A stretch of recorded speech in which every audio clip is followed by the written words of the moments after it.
Robservations with Robert, Meyer, Burnett.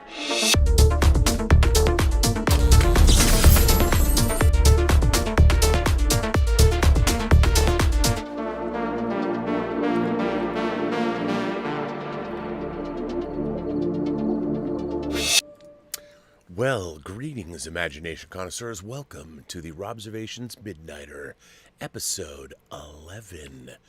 This is the show about you imagination connoisseurs, you members of this, the Post-Geek Singularity community. This is the show where you get to come on and you get to air your grievances, tell me fables, tell me lies, tell me whatever you want to tell me. But what it's about is your thoughts. And I have to say, the last two episodes I've been very impressed by. It's kind of where I wanted to take this show. I want to thank the guests. We had some great ones. We had Esther and from Texas, and we had Jeremiah, and we had a lot of people. And last night, my God, Andy from Argentina, Gabriel from Poland. What a show! What shows? Who knows who's going to show up tonight? All I know is that this is the show about you imagination connoisseurs, you members of this, the Post-Geek Singularity community. But I still have to have a topic. Hopefully it'll spur some discussion. I don't want to spurn any discussion. My God, that's antithetical to the channel. But anyway, so I found this article on Quillette, which a lot of people say is some kind of weird Trojan ideological horse, but I don't think so. So I found this article, and I thought it was worth sharing. I dug this article. Read it today. It was published today. Actually, it was published on June 2nd by Lawrence M. Krauss. And the article is In Defense of the Universal Values of Science. Now, I should say, I believe in science. Science got us to where we are today. Right now, everything you're experiencing on the show, all about science. You know, science is demonstrable, provable. It works. And how do we know it works? Our technology all comes from science. If science wasn't real, if it didn't work, we wouldn't have anything we have right now, and I certainly wouldn't be talking to you right now. So Lawrence M. Krauss wrote this article. The progress of modern science has truly been a global phenomenon. A fact worth celebrating, just as the technological fruits of science have, to varying degrees, impacted the lives of everyone on the globe. Scientific breakthroughs have paid no heed to geographical boundaries. Let me just make sure that what I didn't look at is, I think my sound is a little wonky. So now I'm where I want it to be. Scientific breakthroughs have paid no heed to geographic boundaries. Modern algebra owes its origins to 10th century Arabic mathematicians. Around the same time, Chinese astronomers recorded an early supernova that formed the Crab Nebula, even when no record of this remarkable object was made in Europe. In spite of attempts by British astrophysicist Sir Arthur Stanley Eddington to quash the impact of an otherwise unheralded young Indian physicist, and forgive me, Subramanian Chandrasekhar, the latter's groundbreaking work on stellar evolution altered our picture of the stars so significantly that he was later awarded the Nobel Prize for his work.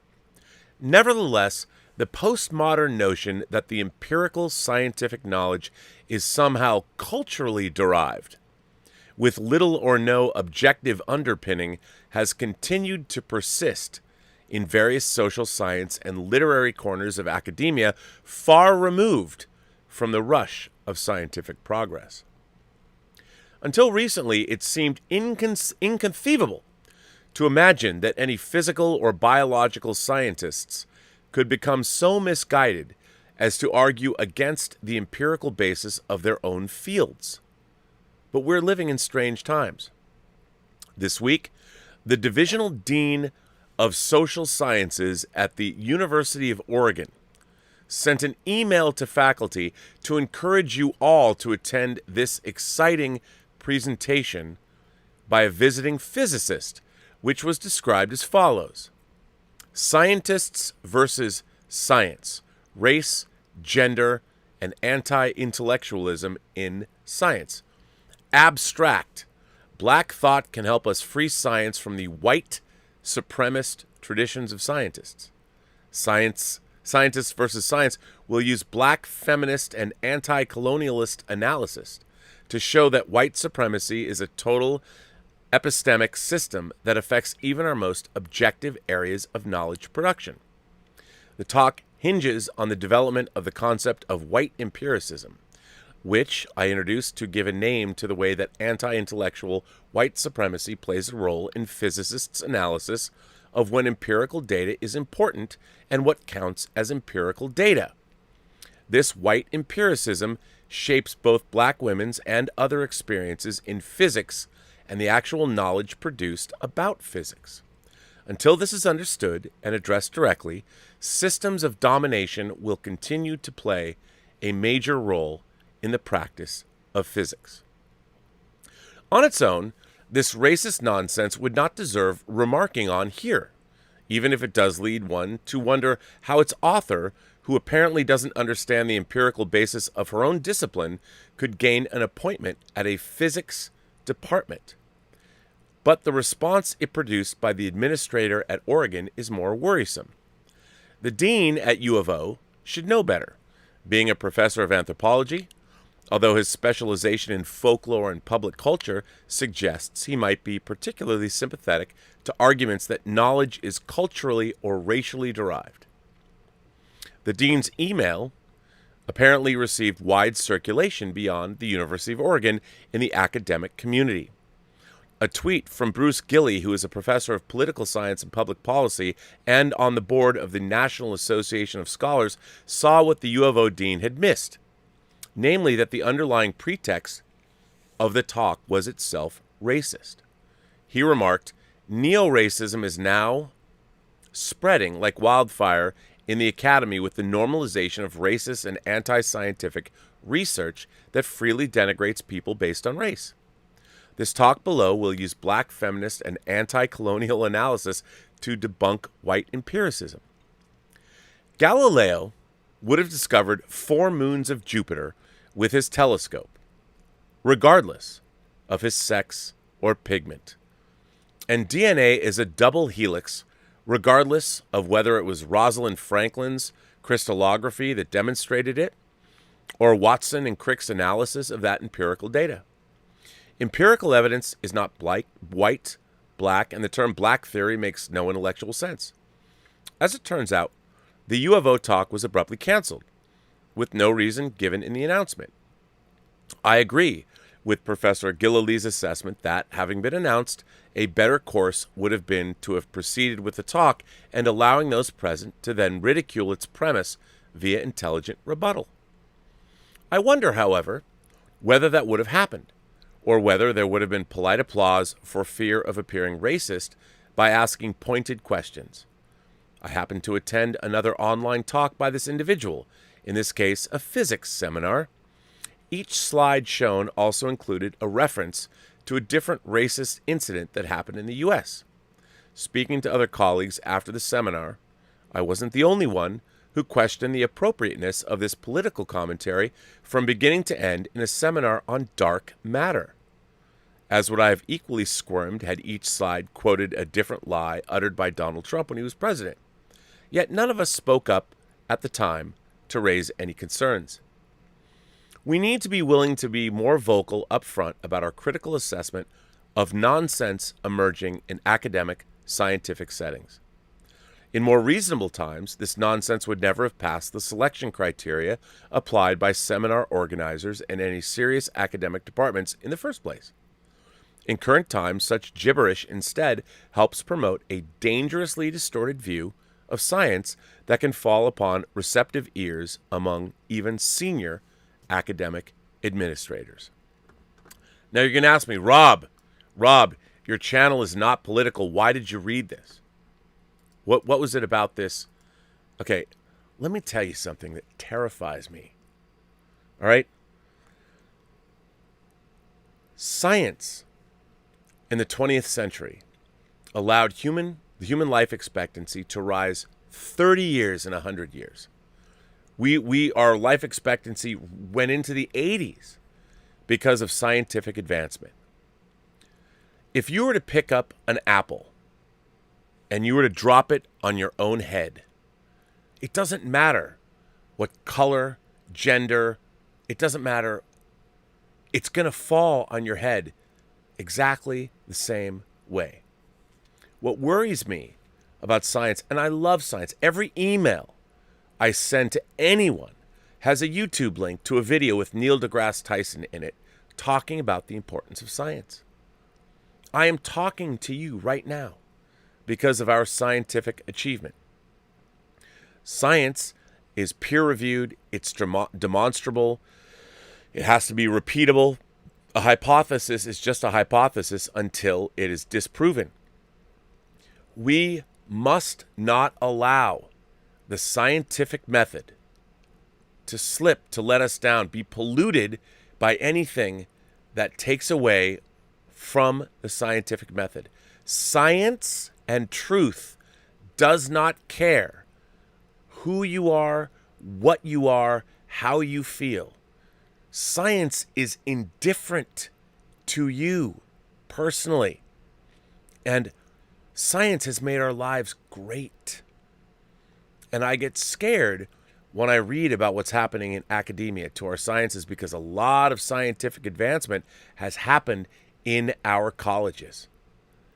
And the fact that identity politics is at all infecting the sciences is a very dangerous place to be. This idea that somehow all of the people that experimented, that spent their lives advancing humanity through their works, that it is somehow racist. Let me tell you something. Gravity does not care, like the rest of the universe, who and what you are. It doesn't care about your past or your future. It only cares that it exists. As a matter of fact, gravity doesn't care at all because it is unfeeling. It is just a law of the universe. And it's the law for everyone. 186,000 miles per second is not just a good idea. It's the law. It's the law for everyone. And I would say that why our entire culture, I don't usually talk politically, but when I read articles like this about how the sciences are being corrupted by tribalism and identity politics, this is an existential threat to human existence. Make no mistake. Science does not care how you feel. Science does not wish or hope that any perceived slights that you or your ancestors may have had doesn't play into it. No one cares. Certainly science doesn't care. Nature doesn't care. And the universe does not give a fuck. Because 186,000 miles per second is the same for everyone. Science, if nothing else, is the great equalizer. We are all the same under the laws of physics and the universe. And why don't we understand that? When are we going to understand that we are one race of people? We share the same kinds of DNA, travel around the planet, and my God, we are beautiful people. All of us. Every shape, size, color, creed, gender, belief system. We are all, each one of us, unique in this universe. And when are we going to stop thinking about joining a tribe and start realizing that we, you, each one of us, is unique, and that uniqueness is what should be preserved? There's only one of you in the entire infinitude of the universe. So you need to make yourself count through good works. And you know what?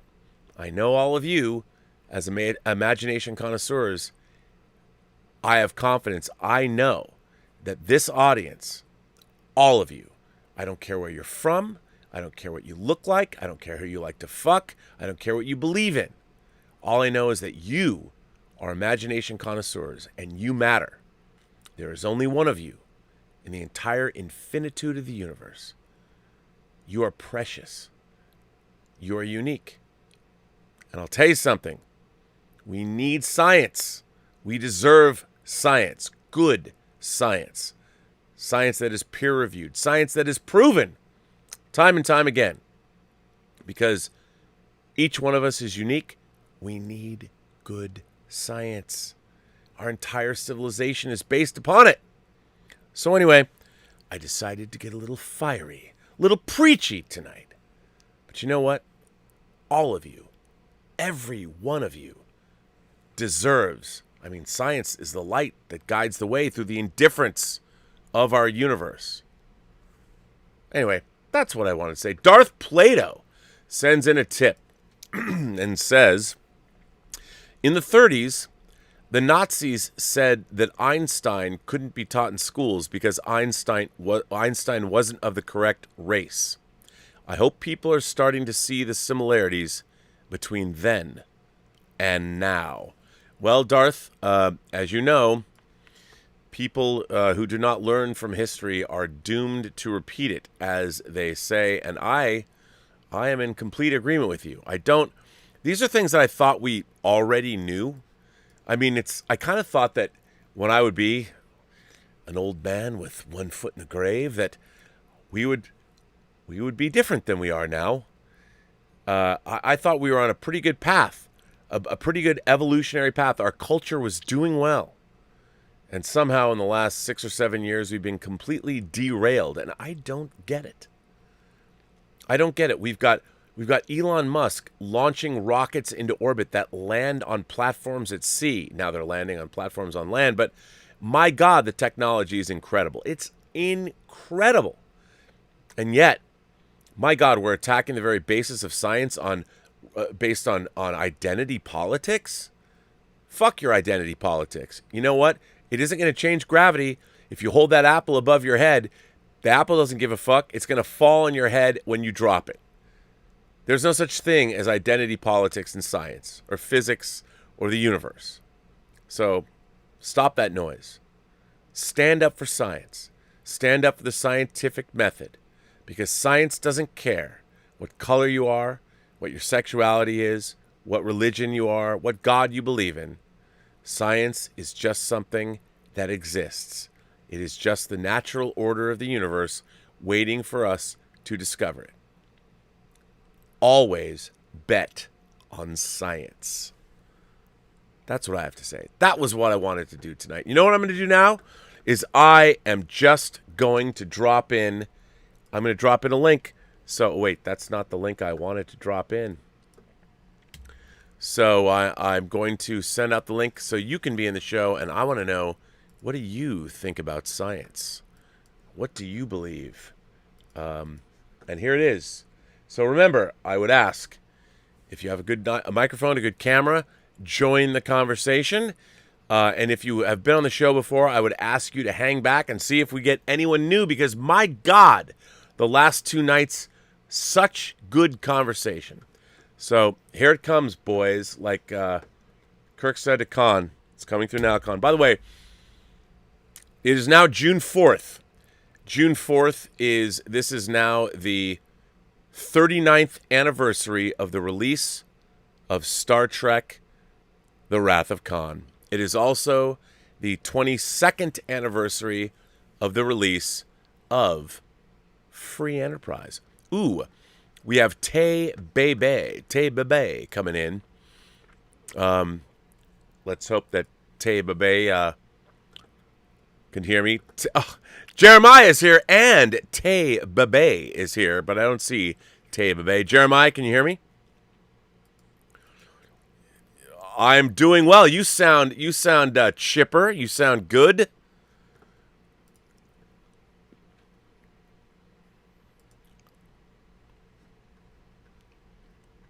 Taybe is here. Hang on, let me make sure. Tay, can you hear me? I can hear you as well. I can hear you. Jeremiah, before you pitch me an idea, can we wait and do this after? So I can, because we are live and I... Oh.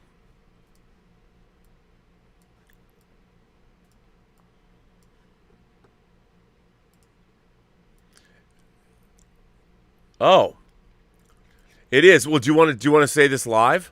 Because you're not on yet. Okay, hang on. Let me put Tay in. Tay, you ready to go on the show? Fantastic. I'm bringing Taybe on the show.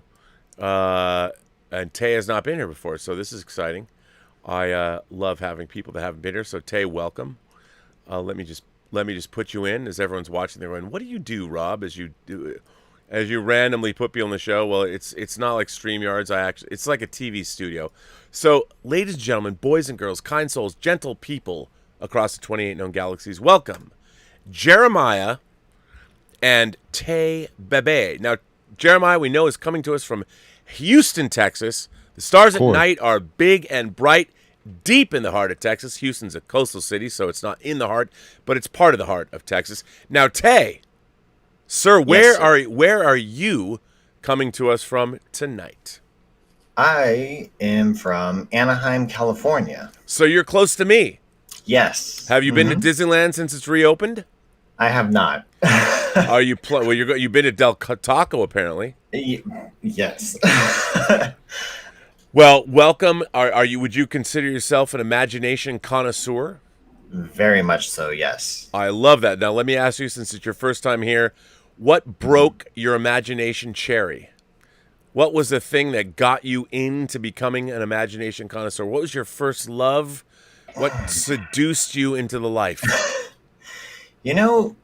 It was honestly my parents. So my parents, while I was in my mother's womb, they were playing The Legend of Zelda. And so they would transition back and forth. And then, of course, I was born.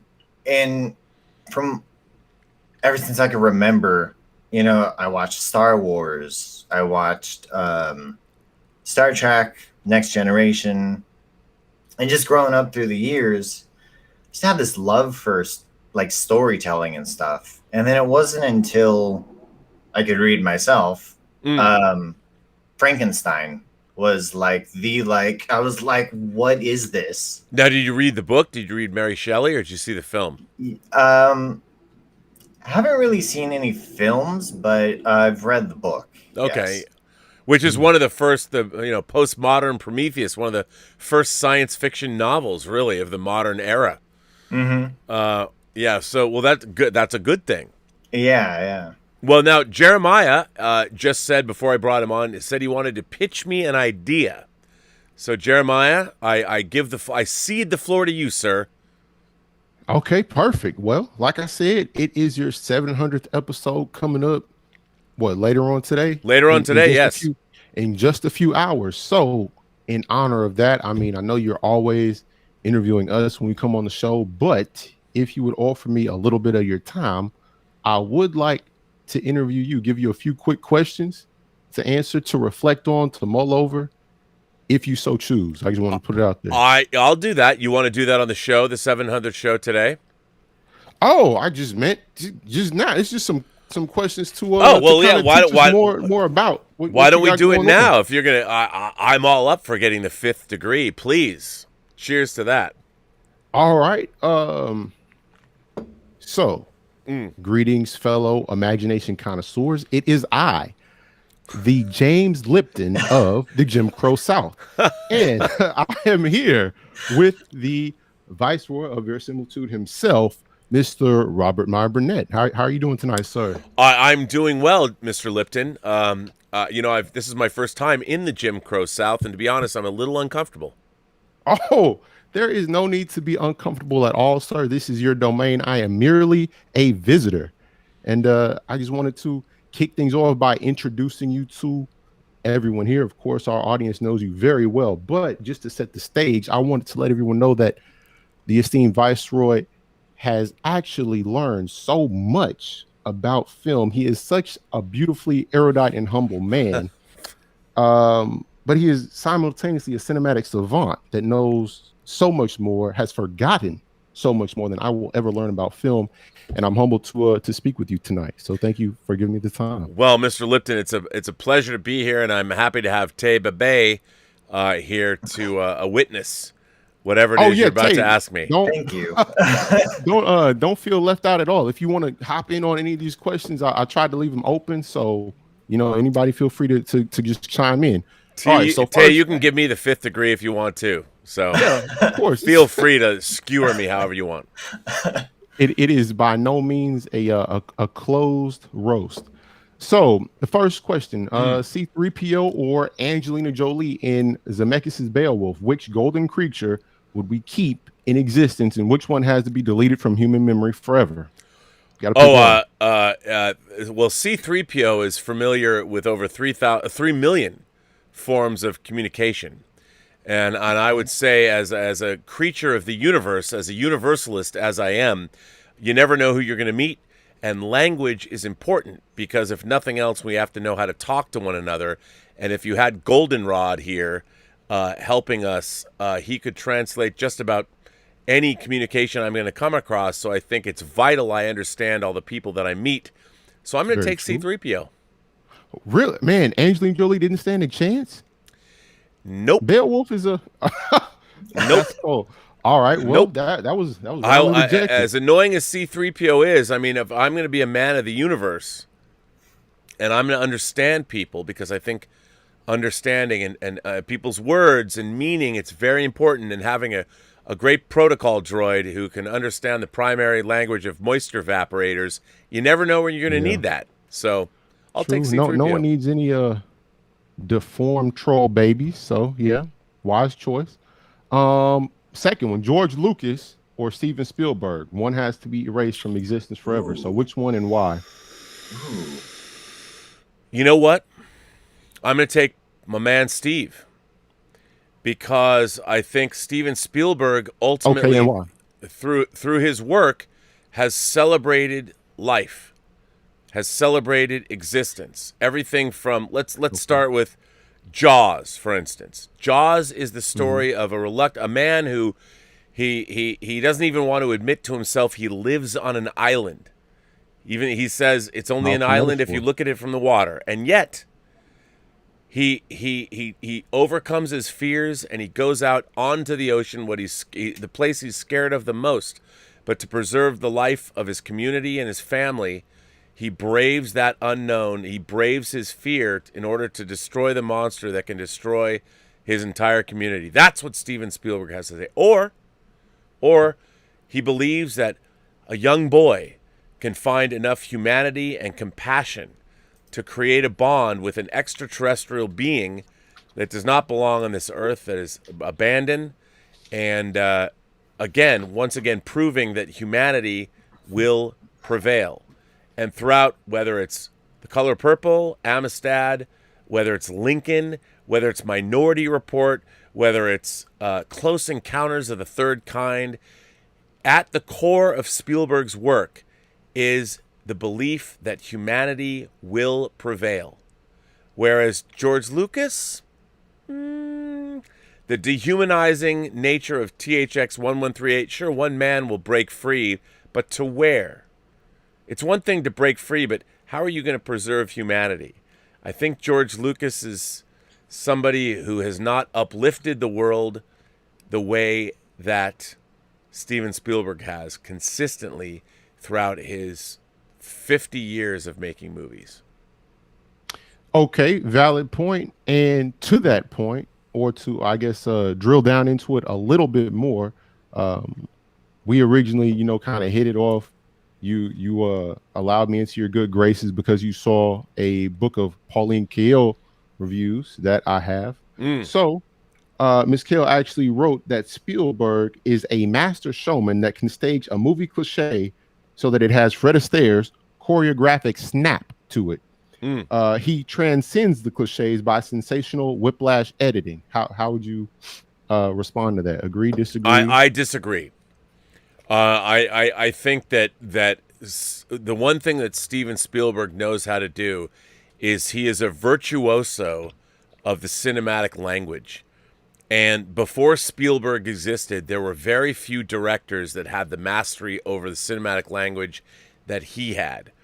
And I love Pauline Kael. But I think that in the latter part of her career, she had to come to grips with a populist filmmaker that was making films that were shamelessly populist. And Pauline Kael still believed in sort of the erudite, artistic, New York, hang it on the wall kind of movies. And I think that Spielberg is somebody that was a virtuoso that was also a populist, which is something that didn't really exist. Maybe Hitchcock was that way, but Steven Spielberg made no bones about his whether the how he would tug at the heartstrings, and there was no pretense of art in his work. His storytelling was all about going for the heart and the mind, capturing the hearts and minds of his audience through the familiar. You know, you weren't going to see Steven Spielberg like make some kind of neo-realist Italian art film or a French New Wave movie. No, Spielberg was going to make a story about a boy and his alien. You know, or Very true. And I think that was something Pauline Kael and a lot of critics frowned upon because they expected more of Steven Spielberg, not understanding that what he was doing is still incredibly difficult to achieve. Because when you're in art circles, wearing your emotion shamelessly on your sleeve is frowned upon. Yeah, being earnest isn't as, It's not I cool, guess, man. adult, mature as being cynical. Yeah, So, it's not cool. And she also characterized Raiders of the Lost Ark in the same interview as a machine-tooled adventure in the pulp esoteric spirit of Edgar Rice Burroughs. It appears that Lucas and Spielberg think just like the marketing division. Okay, I completely disagree with that. I guess that's essentially your point. That was your previous point. Yeah, I mean, Spielberg is a movie that is a filmmaker that's making movies that please the public. I mean, marketing departments want to get you into the movie, but the problem is that doesn't mean the movie delivers. Steven Spielberg lives up to the promise that he basically says, here's a movie inspired by the pulp serials I watched when I was a kid. Mm-hmm. And he's like, I'm making one. He's not going, let me tell you how my film is going to change your existential it wasn't a view deconstruction of the genre. No, it was an embrace. You embrace the genre. And by the way, that isn't cool. If you're living in New York City, you expect a movie should be hung on the wall as art. You know, when you look up into the proscenium of the frame, that must be something that is difficult to grapple with, that you should put you in an existential crisis. Yeah, absolutely. And as much as I love Pauline Kael's reviews, I'm like, clearly the idea of being a populist is somehow bad. But you know what? It's really, really hard to make movies like E.T., Jaws, and Indiana Jones and have them be as good as they are. That's, I would dare say that's even a lot harder because you have to know exactly what you're doing as opposed to like having your character look off into the distance suffering from some existential ennui. Very true. Very true. Even something like Schindler's List, like, you know, me seeing that was heartbreaking and just something that I've never witnessed before as a movie or even a film. I agree, and not only that, that movie's also very entertaining. Mm-hmm. I mean, and the way like you watch the opening scene, well, the first scene when you meet Oskar Schindler and he's ingratiating himself to the Nazi high command to get to curry favor with them. That filmmaking is it's virtuoso, and the relationship Schindler develops with Ben Kingsley.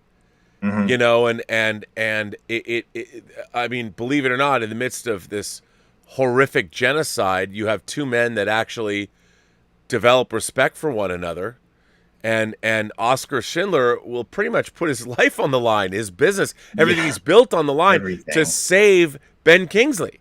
Mm-hmm. And he never thinks of him. He's like, okay, I understand. I mean, the idea that for whatever reason the Jews have been dehumanized and they're being destroyed, but this man's a friend of mine. We do good work together, and I'm not about to throw him away. Mm-hmm. I mean, he sees the value in people, and And I think that's also something Spielberg conveyed. Life Yeah, affirming, like you said. Absolutely. I mean, even to like a child, he, you know, I'm sorry, my mind is His blanking images do transcend right word. You're now. right. Children can understand what he does But transcends just simple language. even It's in the very film, profound. he grabbed, you know, a soldier, and he's like, "Hey, I need this child." And he goes, "Well, why?" And he goes, "Can you stick your hand inside of a gun Right. casing and clean it?" Yeah. No, this child can. Yeah. So let me. And I was like, it just, you know, these small little details I never thought of while reading a history book. Right. And yeah. Comes alive. Spielberg puts in new perspectives as well. And makes them look. Movies are meant to be entertaining, Mm-hmm. and the fact that he can make a film that's set within arguably one of the darkest periods of modern history, when and you know, people forget it wasn't just 6 million Jews that were exterminated in concentration camps. It was 6 million other people All too. political dissidents. Yep. Political All dissidents, undesirables. LGBTQ Eugenics. people, people that were infirm or whatever. I mean, Mm-hmm. they created a mechanical, programmable system that exterminated 12 million people. Yep. I mean, it's so monstrous we can't even. And now we live in a world where people believe that actually happened less and less and less. Yeah, it's Very true. And it's shocking, you know, it's shocking. But you know, the fact that Spielberg can make populist entertainment is what also makes people go and see Schindler's List. You know, and that's another thing, is that he doesn't He just uses his voice for good. His Yes. ability to draw attention to topics for good. Absolutely, and you know, whether it's Lincoln as a historical epic, or Amistad, or The Color Purple, which is a movie that I recently rewatched. I loved it when I saw it the first time, and I think now it's even more extraordinary. The actors that he gathered together. Nowadays, he would have been canceled for making that movie. I was about to say it was a brave movie to make. yeah. And the fact that all the people he got that were involved in that film, one of the great black casts ever assembled for anything, my God, and then Quincy Jones writing the music.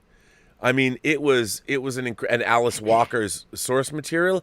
Only in 1984, when he probably, no one could have had that movie financed and made it on the level he did. And this is coming off of Indiana Jones and the Temple of Doom. He's like, yep, my next movie is going to be an adaptation of Alice Walker's novel, The Color Purple. I mean, that could have been career suicide, but it wasn't. And you know, that film stands the test of time. Very brave choice. Brave choice. An audacious filmmaker for sure. Yep. And I'm not sure if anyone would describe George Lucas that way. So I appreciate the answer. I appreciate your candor. All right. And for the last of these comparison back and forth questions, I feel like this is the best one though. Alan Ladd Jr. or Kevin Feige. One has to be removed from all existence and forgotten forever. Which one? Ooh, that's a tough one. Uh-huh. I unfortunately don't know the latter. I'm sorry. The Star Wars. Yeah, he was the executive at Fox. He ran 20th Century Fox. You know what? I have to say that I'm going to go with Alan Ladd Jr. And I'm sure that's probably a controversial choice, but I don't think so. I agree with you. But Kevin Feige obviously has had great success, but I don't know if he has had the cultural impact the way Alan Ladd Jr. did over the course of his tenure at Fox and over the course of his life. I mean, Kevin Feige has been very specifically working in one milieu, which is the Marvel Cinematic Universe. But Alan Ladd Jr., during his tenure at Fox and even before that, was responsible for many different genres and many different voices and many different films to get made that probably resonated in different ways. I mean, obviously, I don't know, but the Marvel Cinematic Universe is a little one note compared to what Alan Ladd Jr. Was able to do. So I would take him. Agree. And I believe that he paved the way for the other one. I feel like he couldn't exist without I agree. Alan Ladd. Yep. All right, moving on from these are great questions, man. I tried to put a little bit of thought into. I was thinking about, man, it's his 700th episode. Midnighters are time to kind of get into a little bit more depth. These are good ones. I like it. No one's ever asked to interview me before, so yeah, we're learning. All right, so the next one is, what is a vivid memory, either from your childhood or maybe young adulthood, of a time when you connected with your parents over film? What is that film, and how did you guys connect? That's actually a really that's a really good question. You know what? I'll tell you. Being raised Jewish, Christmas Day in my household was Jewish Movie Day. That's what it was. December 25th was Jewish Movie Day, and we would always go to see a movie. All of us, my mom, my dad, my sister Susie, and I. And usually it was in downtown Seattle, because then we would go to the International District and have Chinese food. And frequently we would go see, like, we saw Schindler's List on Jewish Movie Day. But the movie that we went to that really affected me was All That Jazz. And it's one of my favorite films. And I believe it was Christmas of 79, holidays of 79. So I was probably, I don't know, I was 10. No, I wasn't. Was I 10 yet? Yeah, no, I was 12. And All That Jazz blew me away. And it was really interesting because both my mom and my dad really liked it. And they never said they liked anything. I always felt that they went and took me to the movies because I like movies, but I never had any in-depth discussions with my parents about movies. And when we went and saw All That Jazz, and afterwards I couldn't stop, my mouth was like, I had to get all my thoughts out. And both of my parents over dinner were, for the very first time, really talking about how they felt about the movie. And my mom was in the film, there's an open heart surgery that's very graphically depicted. And my mom was really keying on that because her father's family had heart problems, and she had never seen anything like that so graphic, and so it really affected her on an emotional level. And I think my dad and I both looked at the main character of Joe Gideon, who was deeply flawed, but he worked hard and he was a party animal. He was a sensualist, and I think both my dad and I sort of admired him. And my dad laughed. He's like, Bobby, you shouldn't admire him. But now I was about to say, now is that a hedonist or sensualist, or is that the same, or is it more like Epicurean? No, I think a hedonist, a sensualist is somebody that, somebody who's a hedonist is more of somebody that throws caution to the wind. Okay. Whereas a sensualist will stop, and whether it's smelling the roses or take some real time to drink a nice glass of wine. Okay, so more food. Epicurean. Yes, definitely more Epicurean. Okay, whereas a hedonist is like, bro, let's go party, bro. Whereas a sensualist will, kiss the back of a woman's neck while he breathes in her hair, the scent of her hair, and run his hand, down her back as he does so. The postman always rings twice, Jack Nicholson type of situation. There you go. That's exactly right. What does the movie Gladiator mean to you? Well, it means that Maximus Decimus Meridius is husband to a murdered wife, father to a murdered son, and he will have his vengeance in this life or the next. I'll tell you what it means to me. Maximus is somebody that believes in the dream that is Rome. He'd never even been to Rome, and he was fighting for Rome. Because Marcus Aurelius he admired as a leader, as a thinker, and he believes in I think he believes in society. He believes in his duty. He believes in structure. He believes ultimately he thought that everybody was honorable, and then he finds out, well, that's not true. But I think it's the most Michael Mannish film not directed by Michael Mann. Yes, and I think that Maximus to me represents somebody that believes in a society, to quote a phrase. And I do too. I believe in society, and what he stood for was, I think Marcus Aurelius taught Maximus to understand that human civilization is worth preserving. It's and that's what Marcus Aurelius asks him. He's like, look, I know you want to go home to your wife and son, but I need honorable men. I need you, Maximus. You need to come back to Rome with me and help me make sure that the Republic stands. That Rome needs to be a republic again, and the only way it can do that is if I have strong men with conviction that believe in the society that I want to build. That is beyond, it's outside of us. You're not an egomaniac. You're not somebody that believes in power and glory, which is exactly why I need you. And he was willing to accept that mantle of responsibility because he believes in the world. He believes in the society that Marcus Aurelius wanted to create. And he got fucked for it. Oh, well, I believe you touched on this a little bit in Midnight or yesterday, but would you say you are someone that stands for society in particular, or American or democratic way of society, or you mean society as human civilization, as humans gathered together as one? I'm more of a person that believes in humans gathering together as one. Because I think that, unfortunately, the problem with American society is we've never actually lived up as a nation to what it's supposed to be. I would love to live up to those ideals. I would love to believe that our Constitution and the world, the Bill of Rights and all those things, that the inalienable rights of all people, but we've never lived up to that.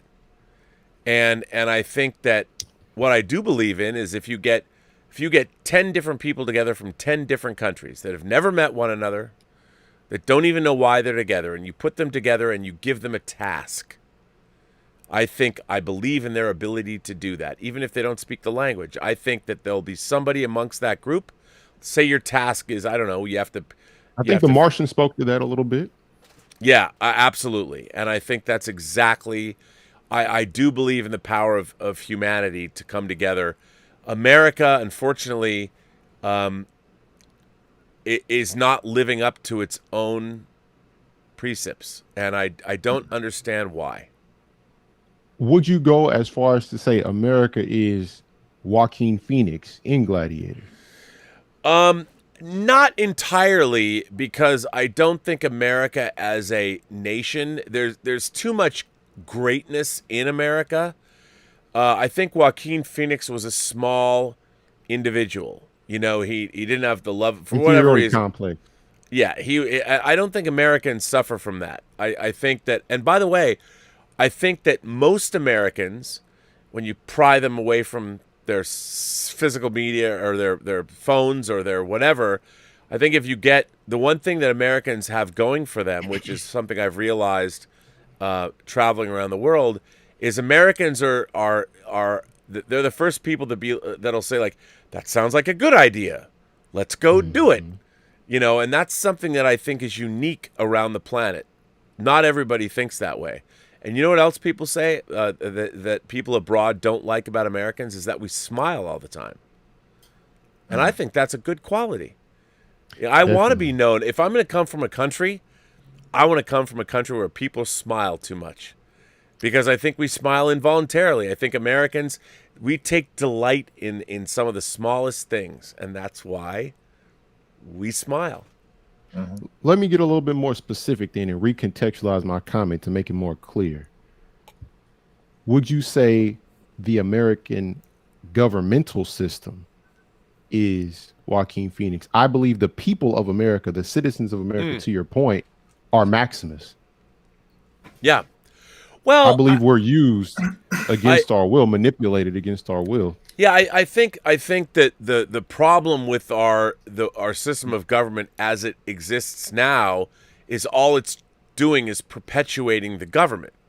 The Exactly. government is supposed to be by the people for the people, and at the end of the day, we're living in a world where the governmental systems are more important than the people. Exactly. You know, whether it's political parties and that, to me, that's antithetical to what we're supposed to be doing. You hire. We literally hire through voting our representatives to represent us, and what's so weird now is like we're no longer solving problems, we're just playing partisan politics. So we have this governmental stagnation, and I think it's the most anti-American thing ever. I'd agree, and I would also add that I believe our valor as citizens, our belief in the power of our democracy is weaponized against us, and we're separated because of it. Oh yeah, by those in power. I mean, the great thing about America is we have so many different kinds of people here, and with different perspectives, and no other countries have what we have, and I think we've forgotten that a melting pot, and also you've got a certain voter like the GOP is afraid of all kinds of people of color, the influx of different kinds of people coming into America to threaten their power base. And my response would be, we're the one country in the world that still does that. That's our strength, is all the disparate, different kinds of people that are here. You know, whether you're Asian or Latino or black or white or whatever, we all have these great perspectives that coexist in this country. We're not shelling each other. We're not going after each other with rifles with bayonets on them. Not anymore, anyway. But that's our strength, is all of these different perspectives coming to us from our own population. And what other country has that? This is a strength that should be celebrated, not something that should be divisive. I wholeheartedly agree. But shifting gears a little bit in the spirit of Star Trek 2, because did you want to say an hour or two ago? Tay, so I watched Star Trek 2. Hang on a second. Tay wanted to say something. Do you want to say something? Yeah, hop in. No, I'm Go for good. it. No, I thought he was freezing up on my end, so I thought something was my bad. No, he was kind of. But if you have any questions, please feel free to chime in. No. I'm getting the 6th degree. I love it. But please. You know, it's funny. No one's ever done this. No one's ever asked me these questions before. So they're really good. Yeah. Yeah. Again, it's unique. You never know what's going to happen on Midnighter. Mm-hmm. Yeah, I didn't want to waste your time with some corny questions. I had to come up with something interesting for us to talk about. No, these are good. I love it. No, they're really good. Yeah. But yeah, in preparation for this episode, I went ahead and watched Star Trek 2 for the first time. You've never seen it? No, I've never. I just saw it was on Hulu, and I watched it. Wow. Okay. Yep. And today is its 39th anniversary. Is it really? I didn't know that. It was released on June 4th, 1982. Oh, that's crazy. It's perfect timing then. I actually thought it was the best Star Trek movie I have seen out of the 3 I've seen up to this point. I was actually very surprised how fast it moved, because the other Star Trek stuff I've watched is so laborious. But it was really good. William Shatner actually acted. It brought tears to my eyes. He was much more profound than I ever would have given him credit for in anything else I've seen him in. I love it. I love that you say that. I actually thought it was really interesting that they went into a meditation on aging. 10 years before Clint Eastwood did it in Unforgiven. In Unforgiven. So I feel like it was an interesting genre lens, not as much gravitas, not as well cast as Unforgiven. Of course, not as dark as Unforgiven, but for what it is, it was very well done. An amazing villain, my goodness. Oh yes, with some great line readings. You know, he actually is playing a part he originated in an original Star Trek episode. Was it the Seed? Stars? Yes, Space Seed. Space Seed? Yes. From the first season. I saw that they kind of alluded to him being in the lore before. Yeah. In the conversations with Chekhov before they put the little worm creatures in the ears to make him obey. Yep. with homeboy from Terminator, the detective from Terminator. Um, but yeah, I thought it was great. And in the spirit of Star Trek 2, I ask you, can you cook, sir? And if so, what is your favorite dish to prepare? If not, what is your favorite dish to eat? You know what? I think I can cook. I'm a grill man, and Okay. and give me seafood to cook over an open flame. So are you a pescatarian? I wouldn't say I'm no, because I like all kinds of food, but I love Okay. fish. Okay. And I coming from Seattle, I will That grill makes you. sense. I love salmon. I love halibut. I love cod. But if you give me salmon, I don't care if it's blackened Cajun style. I love that. If you just want to put like a little olive oil and butter over it, I I was mean, about to ask you, how do you cook cod? I'm well, curious. you can do How it the you kind of the get same down with way. it? Just a little lemon over it. I mean, obviously, cod is the fish that people use for fish and chips. That's what I was going to go with it. And I like sole too. I mean, I pretty much like, and I like. I'm a bad Jew because I love shellfish. You know, Uh-oh. That's I not kosher. well, you know what? Here's the thing. If God wanted you to be kosher, He wouldn't have given us electricity to make Very ice. true. You know, back in the day, you had to be kosher because if you're gonna pork didn't keep and seafood, you die. You get trichinosis and die. But nowadays, you can put that stuff on ice. You know, you can keep it. You can transport it. You can take it inland, and I think if God didn't want you to eat lobster, He wouldn't make it so damn tasty. Very true. But I understand. I'm Christian, so I don't have that moral dilemma. But have you ever partaken of gooey duck since you are from Seattle? I have. As a matter of fact, I went to the Evergreen State College before USC, and our mascot was the gooey duck. Really? The Evergreen Gooey Ducks. Yes, I did not know the gooey duck had a Oh, a yes, mascot. we do, and it's not great. I didn't love it. I couldn't imagine that representing an entire college. That's Yeah, no, that's probably the problem with the college. But I'm you gonna know, look that up later on. That's interesting. the Evergreen Gooey Ducks. That Terrible. is a strange animal to take up the mantle for. Um, what is one book you would recommend to your audience and why? If you want one fiction and one nonfiction. Ooh. Well, I keep talking about this book, but for nonfiction, I would say a book called Adventures in the Screen Trade by William Goldman. And William Goldman is what do you got there? Strange Case of Dr. Jekyll and Mr. Hyde. There you go. There's a good one. This So you really are a classic. I mean, you're a classicist. I think that's great. The Adventures in the Screen Trade's a little dated, but William Goldman was a screenwriter who wrote the novel The Princess Bride and the screenplay for The Princess Bride. He wrote things like Butch Cassidy and the Sundance Kid. He was a very well-known screenwriter, but Adventures in the Screen Trade was a great nonfiction book about the film industry from his perspective. And I think everybody should read that. I think it's wildly entertaining. And as far as other books, I've always told people I'm a huge fan of Dan Simmons' Hyperion and Fall of Hyperion. And that was it's one science fiction novel that was split into two books, but someone described it as Chaucer's The Canterbury Tales in Space. I just think it's a great science fiction, experience, and I love Hyperion. There's also a couple of other books, but Hyperion and Fall of Hyperion are in terms of the Hyperion books, Hyperion and Fall of Hyperion were written as one book, split by the publisher, but read it as one, and think of it as one book because it really is. Okay. And I'd never even heard of that author before. Has he written anything else that people will recognize? Dan Simmons. If you ever saw the TV series The Terror about the boat, the AMC show, he wrote that novel.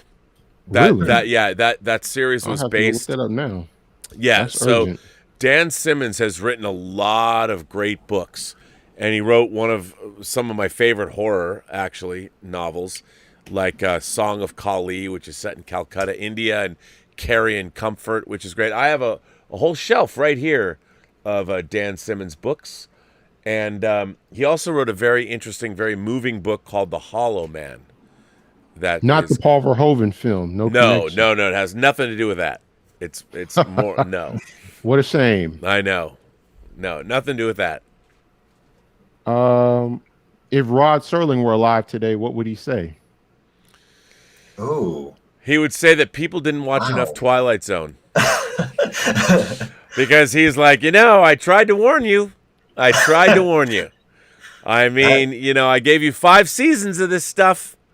Be aware of that cookbook from Aliens. Yeah, I mean, it's there's so much in the Twilight Zone. There's so many the Twilight Zone in a lot of ways. Oh man, it so is. And even now, it aired from 59 to 64, and it is as relevant now as it was back when it originally aired. Mm-hmm. Amen. Well, what is your favorite hot toy and why? And then what made you start collecting hot toys? Oh, well, I've loved action figures my whole life, and what was so great about them to me is that I love to create my own stories, my own narratives using my action figures. I would do the dialogue. And okay. What bothered me, though, when I was a kid was all of the licensed toys that I would get, whether it was the Mego. Well, the Planet of the Apes figures are pretty good, but the Mego Star Trek figures and the superhero figures, they never looked. Kenner Star Wars isn't. Yeah, well, and the Kenner Star Wars figures, like I always tell people, I always use the Land Speeder as an example. I'm like, come on, man, why doesn't the Land Speeder look like? Why are the proportions wrong? It's too short. The glass is too big. Like why, this floating. I don't understand. Like, why can't you? Sketchy. So let me show you, since I have it right here. I'm sure you've probably seen this already. But using that as an example, I reach behind me, and I'm like, today, I can get this, which is a 6-scale Land Speeder for my action figures, for my hot toy figures. This is in perspective. This is a proper 6-scale Land Speeder. So what I love about toys today is they look exactly how I wanted them to look when I was 10, but they didn't. Of course, this is a little bit more expensive than the Kenner Land Speeder. But the funny thing is the characters that I'm buying are various iterations of characters I bought when I was 10, whether they're the Avengers, the superheroes, or Spider-Man figures or Iron Man figures. I mean, yes, sir. Yes. So on this shelf, that's John Lennon, that's Freddie Mercury, that's Jimi Hendrix, and they're my 3 bandmates for the great band that never was. And then over here, there's Charlie Chaplin, James Dean. This is Vampirella, who's a comic book character. And then this is Morgan Freeman as Lucius Fox. He was I took him down the other day, but this is an unlicensed figure that was made by a third party, but this is Lucius Fox from The Dark Knight. And so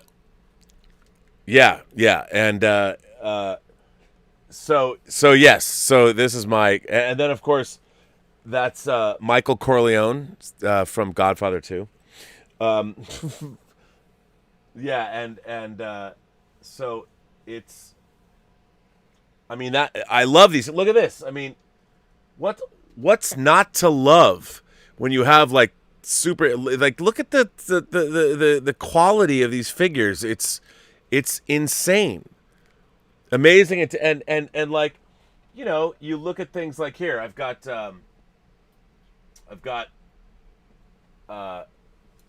of course, T'Challa. So, I like to display him with his helmet off. But, I mean, and I love this figure. And, of course, I don't know why, because I haven't moved them, but I feel like these two figures, both beyond what they represent, Christopher Lee as Superman and Chad Boseman as T'Challa, Black Panther, these two men fought in life through very difficult physical experiences, and they both set a tone for us as people to aspire to, in addition to the characters they play. So, and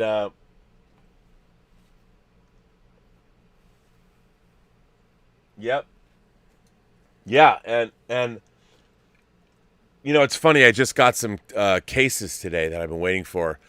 That I module cases that I'm going to set up, and I'll make a video once it's all set up. I mean, I only got a third of the cases, but I need them, you know, on a wall here. It's going to go over there, but I'll show these figures. But these figures to me represent the creativity of others, because other actors, writers, directors, they all created these characters.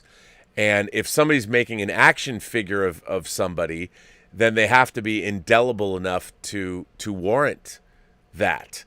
And what I've always thought of, the reason I have like all these pop culture characters is because they just inspire me. You know, one day I hope to make something as good or worthy of somebody making an action figure of something I've worked on. Because people would say like, why do you have a Charlie Chaplin action figure? And I'm like, because Charlie Chaplin is an amazing character. And when I saw that, the great dictator, to this day, man, it's almost it's 90 years old or something, and it's yep.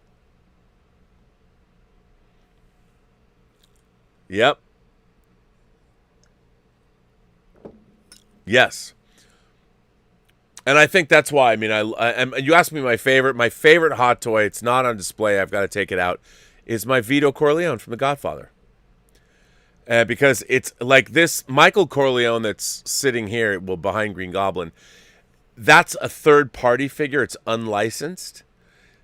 Because I mean, when it comes to action figures, you know, most people want something that is what we call toyetic, which means you can play with it or whatever, but like I just like the fact that Hot Toys made a Vito Corleone. Yeah, you can't like unless you want to have him like give orders to the rest of your action figures, which, you know, is not really canonical, but okay. Yeah.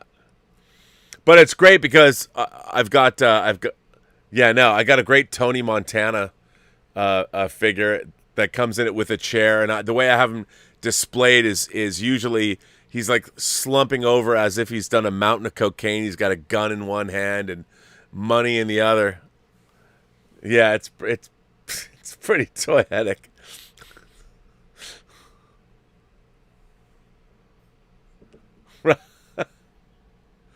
Oh, yeah, nightmares that these are all coming to life. You know, I mean, I just wonder, like, it's so funny to me, like, this company that only made one figure made this John Lennon. And it's a really great figure. And the company, there was some shenanigans, and it was going to be a brand new high-end company, and that's the only figure they made. And then I was like, I loved it so much, I'm like, wouldn't it be great to have other rock and roll figures? And they've made rock and roll figures in different scales, but never in 6th scale. And then this company made the Jimi Hendrix figure, and I'm like, oh, you can't really tell, but this Jimi Hendrix figure is amazing. I mean, he's in a singing pose. And then the Freddie Mercury didn't come with a body. It was just the head sculpt and the clothes, so you had to buy a body with it. And as I've told people, I showed it on the channel, what was so interesting about these bodies is they come with anatomically correct parts. So yeah, and I was like, wait, what? And so when I did get the clothes, I did take the bigger anatomically correct, as we call it, the peen, and I put him there and I stuffed it down his pants. So this Freddie Mercury is ready to rock and roll when he's done singing.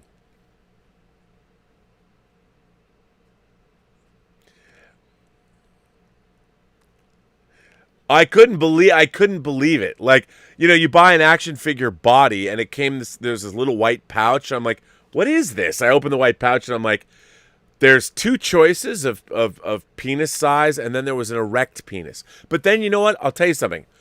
I watched. What's that? Oh, well, yeah. But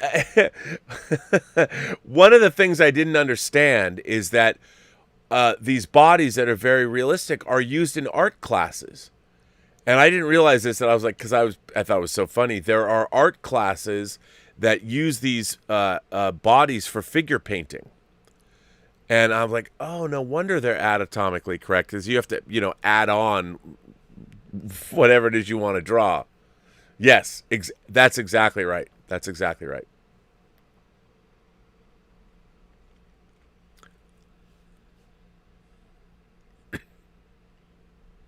Oh, you know what? You're absolutely right. No one's been listening to me because they couldn't hear you. Yeah. So now they can hear you. Oh, Sorry. okay. Oops. Thank you for that. Thank you for everybody. That was bad. That was my fault. I do that all the time. I get wrapped up in all that. So, well, anyway, I was answering your question. But so yeah. Has there ever been a more powerful vocalist than Freddie Mercury? Oh, I'm With sure the dynamic vocal range. Yeah, I mean, I'm sure there are opera singers that might be. I mean, off the top of my head, I can't. But in terms of a rock vocalist, yes, rock singers. I mean, probably not. But I would say, if you think about the great rock vocalists, I mean, I'm a huge fanatical Prince fan. He's certainly had great range. I don't know if anyone has a range like Freddie Mercury. No, but I agree.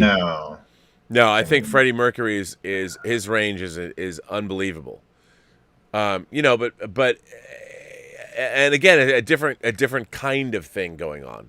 Robert Plant was a great rock vocalist, Led Zeppelin, but I think that Freddie Mercury was a singular frontman. I mean, you can't do much better. The quintessential frontman.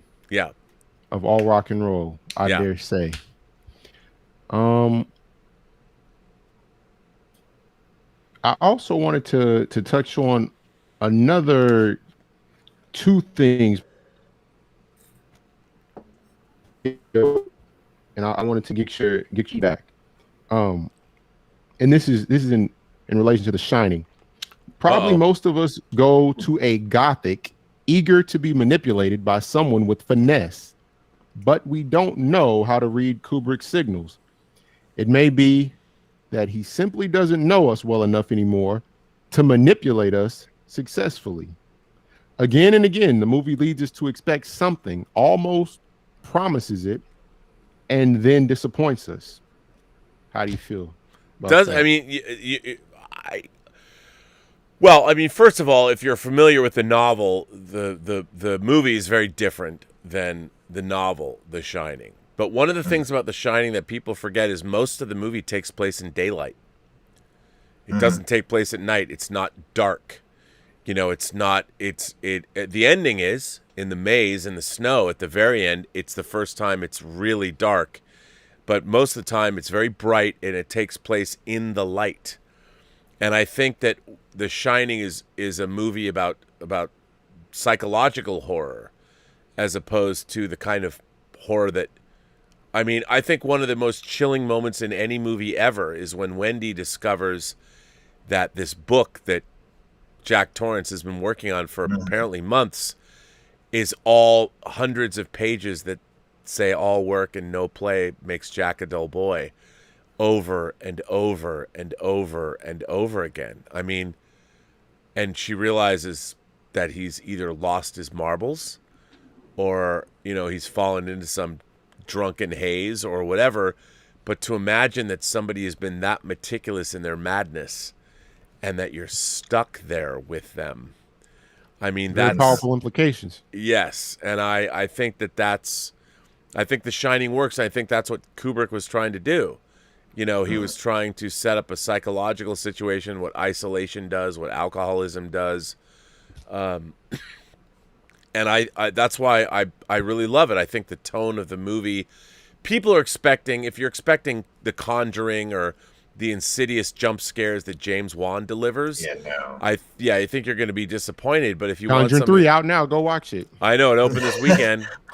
It's open now. It opens tomorrow or today. Yeah, on HBO Max now. Go get it. Yeah, and I think that this show is brought to you by HBO Max. No, I think that's what it just subverts expectations. That people expect something more, I don't know, overt from a horror movie, and The Shining demands that it's a slow burn.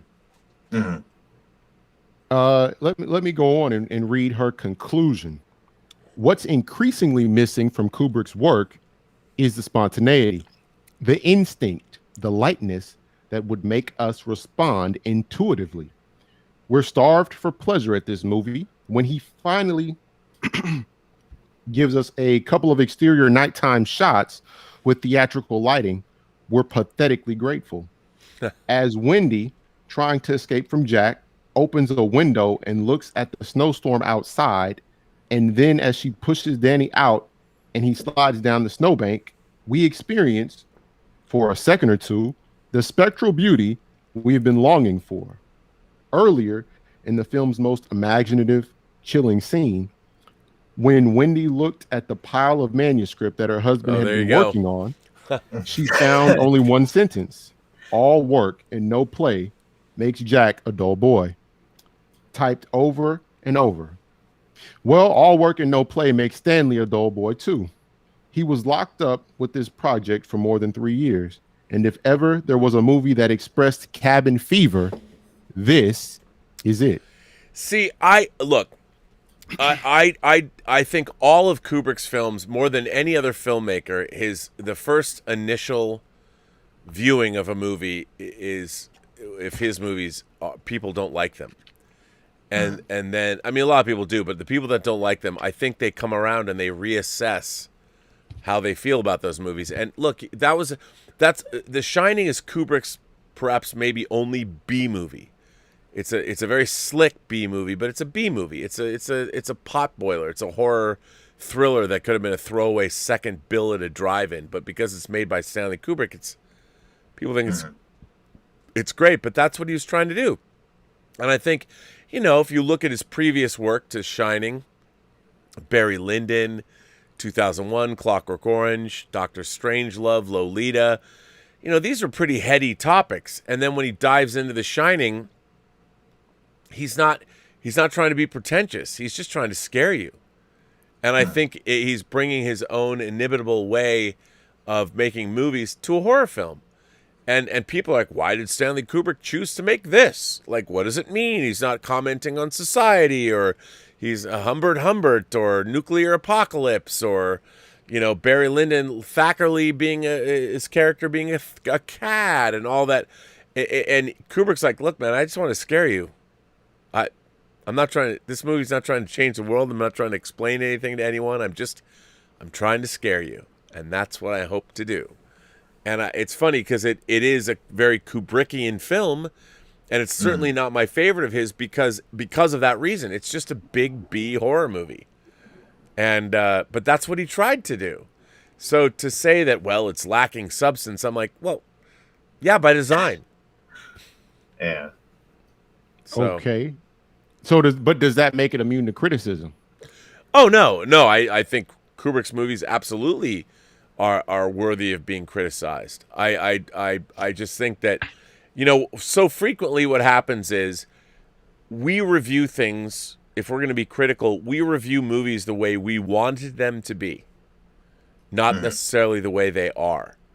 And we're so quick to say, well, if I made this movie, I would have made this happen and this happen and this happen. But when you're thinking that way, you're not actually judging the movie on its own merits. You're judging it on what it isn't, as opposed to what it is. And I think a lot of that happens with modern film criticism.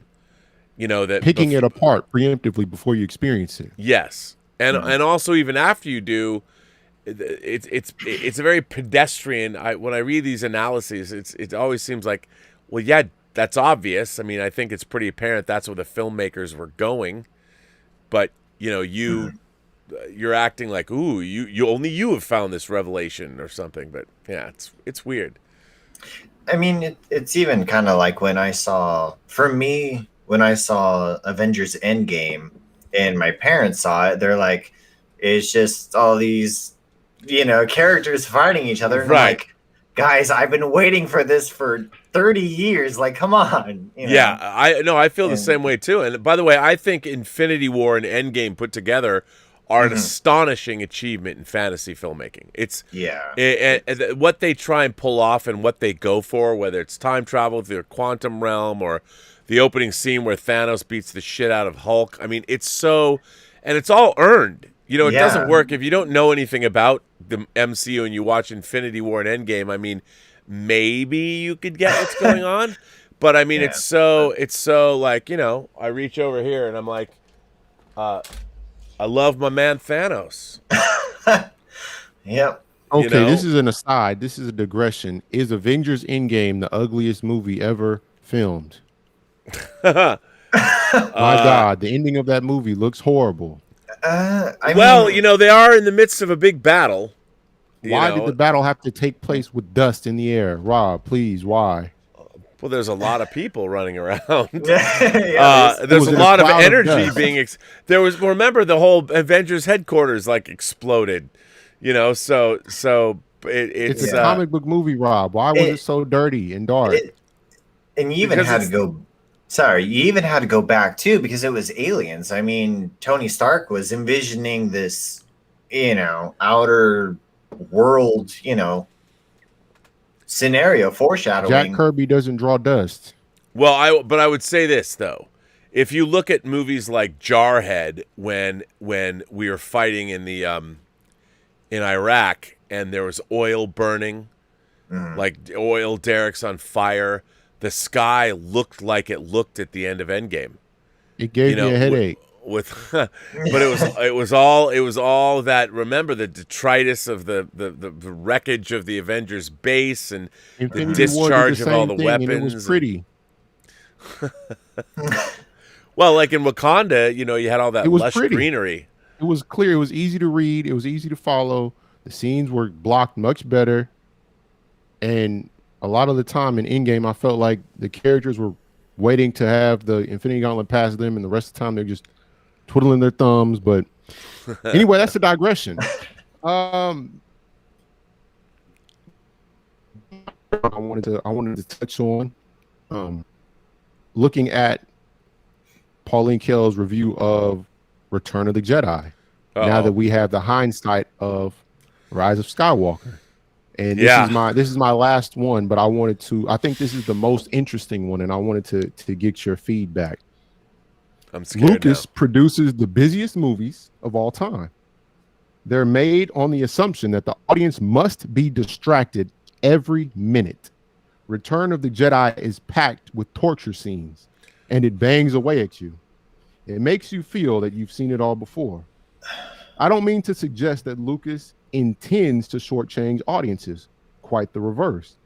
He gives them a load of movie, so much that their expectations are rammed down their throats. But by now it's clear that his conception of a good show for kids is junky at heart. Return of the Jedi is a fun machine movie. It's the new form of pulp. And when it's made on the scale of Jedi, slovenliness is an inevitable part of it. A picture with as many special effects as Jedi costs a major fortune. And to make it so that the tricks are not just approximations of what was hoped for could double that cost. One answer might be to plan films with fewer tricks, better scripts, and directors who love to see the sparks that actors can give off. The performers aren't encouraged to bring anything to their roles, and they become dispirited. Their faces go slack. The cast may be full of comic marvels who were never allowed to do anything but put on masks or sit behind a mock-up of the controls of a bomber so the sound effects wizards could fit the racket in. I can believe that kids will be excited by Jedi. They have lived their imaginative lives with the Star Wars characters for 6 years. Each 3-year wait has had to be filled with imagination. And so the characters have acquired depth. You want me to comment on that? Yes, sir. In the context of Rise of Skywalker, knowing what we know now. Oh, first of all, Return of the Jedi is the single most disappointing movie I've ever seen in my life. I think she'd agree. I've said that many times. This is from somebody who saw Empire Strikes Back 26 times in the theater. Like, I believed that Return of the Jedi was going to be some 3-hour Apocalypse Now, trip up the heart of darkness. We didn't know what Coruscant was, but going to the heart of the Empire, where the shit hit the fan, and I thought that Leia was going to turn to the dark side, and Han would have to kill her, and it was all. I just thought what we were going to see was the most Shakespearean, epic confrontation ever. And I will say this: I do love the confrontation between Luke, the Emperor, and Vader at the end of the movie. To me, there's the rescue of Han Solo and the confrontation in the throne room. Nothing else matters in that movie. All of it's inconsequential. The speeder bike chase, who cares? I don't care. The Ewoks, I don't care. None of that makes any difference. Even the space battle over the Death Star really doesn't matter. I mean, okay, the Millennium Falcon eventually scores a shot, but as far as character goes, what you're waiting for is the rescue of Han Solo is cool and swashbuckling, and it was a throwback, and I loved how it was done. And then the Emperor's throne room confrontation, that's the only other part of the movie that matters. The rest of it, I don't care about it. I'm like, why am I watching this? Why are you getting on speeder bikes anyway? Where are you going?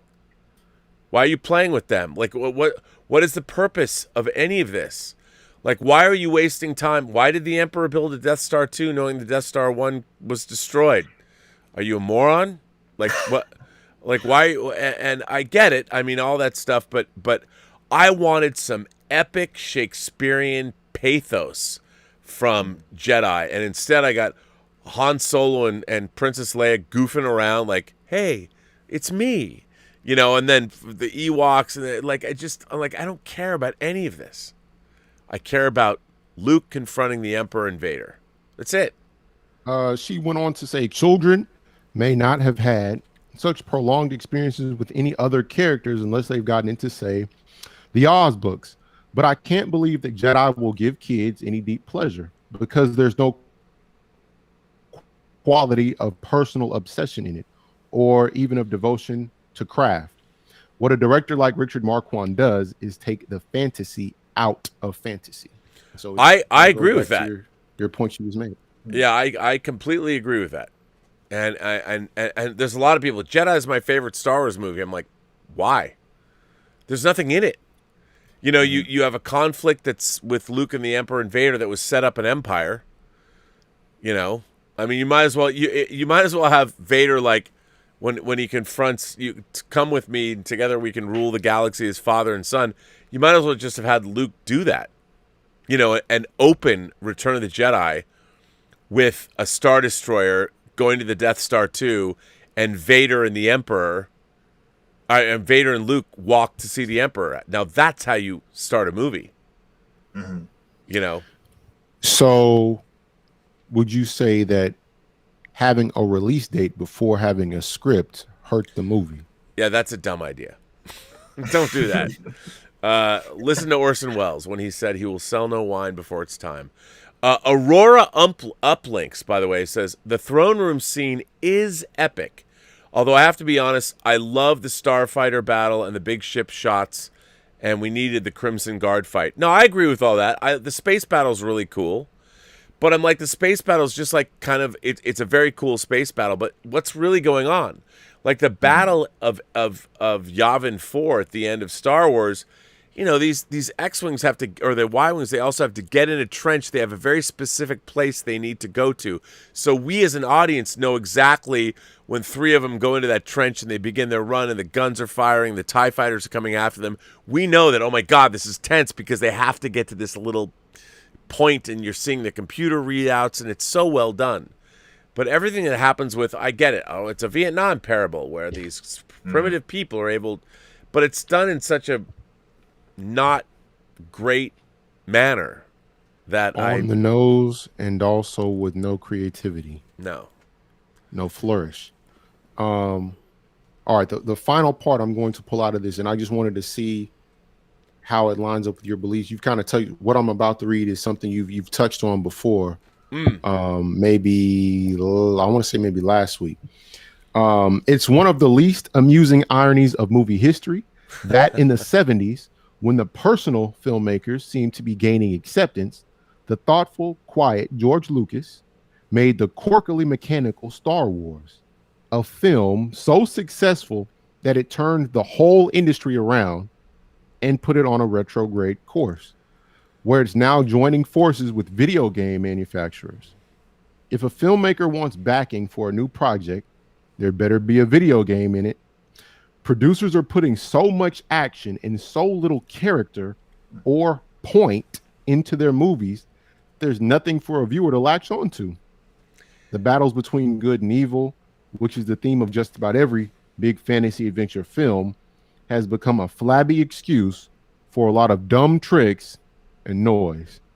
It has got to the point where some of us might be happy to see good and evil quit fighting and just become friends.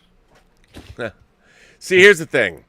I think that if you go back and you read reviews of the Star Wars trilogy from back in the day, there was a lot of resentment by the critical establishment because they saw that films that were as wildly successful as Star Wars films were supplanting real cinema. You know, what movies really were supposed to be. And I don't necessarily disagree with that. I was about to say, but was she wrong? No, she wasn't wrong. But the problem is I don't think she's recognizing what Star Wars does in fact have. And now we know for like Return of the Jedi is 38 years old. And the resonance of the Star Wars franchise on the people of the planet Earth cannot be discounted because Star Wars has been delivering to audiences since 1977. It's not delivering what we used to get, which was a full diet, a full meal of intellectual subject matter and stories that really engaged us, whereas Star Wars by design was something different, and it became more wildly successful than anybody possibly imagined. But it's not like George Lucas went out to like destroy the film business with his science fiction film. You know, he wanted to just add to the tapestry of children's cinema around the world, and yet everyone, you know, I'm going to pillory the man for doing what he was supposed to do. So, you know, by the way, Darth Plato says, do you know the story of when and why Lucas made Luke and Leia siblings? I don't know that exact story, but I never believed it. I thought that was a big mistake, you know, making Luke and Leia siblings. It's like, come on, man. I know that I guess you had to do it, but it was so... It just never struck me as being genuine. Clunky. Yeah, it was clunky. The same way that Boba Fett and Jango Fett are apparently the only bounty hunters that matter in the whole universe. You know, it just, that kind of stuff bothers me. And Jedi is full of it. Changing gears a little bit, just to give you a heads up, going a little bit, maybe not necessarily darker, but a little bit more introspective. How we deal with death is just as important as how we deal with life. Yep. So, bearing that in mind, what is a fond memory of John Schnepp, and what did he teach you? What did you learn from that situation, that encounter? Oh, that's a good. You know what I loved about John Schnepp was, I've said this before, but how he reveled in the creativity of others. You know, he loved it when people sent us artwork or T-shirts, or when he would go to a convention and see some artist at a table that had done a bobblehead or a figure of some kind, that if John liked that figure, or one of our geeky T-shirts, we used to have these geeky T-shirt competitions, I think, who had the geekiest shirts, and he just loved other people's creativity. And I always knew that I did, but I couldn't articulate it really until I met John Schnepp. And you know, he never feared or was never threatened by anyone else's creativity. If somebody made something that John couldn't make, he'd be like, man, that's better than anything I could do. And he was just a very humble, yet he was a very smart, very funny man who really enjoyed life. You know, and I'd like to say maybe the reason that he and I were friends, and we were friends a lot longer than we were on Collider, is that we both had this sort of certain joie de vivre. Like, it was, you know, we'd look around and be like, this is pretty cool. You know, everything was cool. There was so much cool stuff in the world. It's like, why be mad?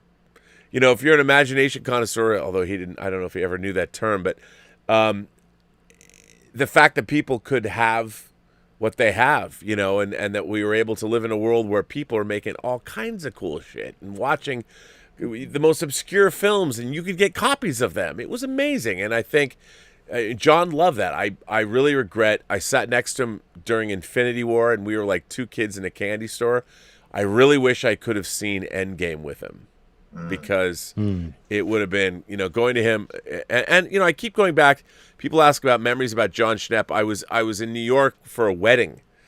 I think it was, I want to say 2009, and the person I was with, we were in Times Square, and we went into this Russian bar. I think it might have been the Russian tea room. The place was packed. We walk in there, and as soon as we walk in, I hear, Rob. And then randomly, I had no idea, there was John Schnepp in this Russian bar in New York. And I'm like, what are you doing here? He's like, I'm working here. I'm doing a show. And I was like, we're here for a wedding, you know, and I couldn't believe it. And it was like, of course, of all the bars in New York that I could have stumbled into, I walked into his, you know, it was amazing. It was amazing. By the way, Emil Johansson says, maybe Lucas is his own worst enemy, creating something epic, but then turning it into something silly, a la the Phantom Menace. Maybe he has a bad self-esteem. Well, I do think that some of that is true, but I think that George is, you know, in order to make great movies, you have to be a student of human behavior. You have to be somebody, and I think Lucas, because, hey, if I'm George Lucas, you can't walk down the street without somebody stopping you. And I think that he sort of lost his tether with humanity.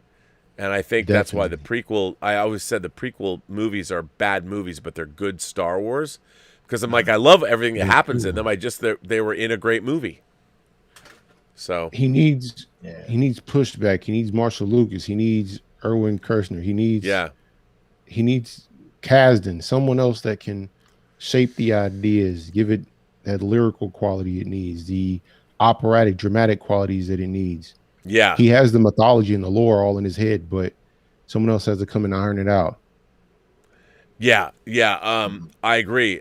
Aurora Uplinks says Super McClunky. That's pretty much the entire Star Wars franchise now.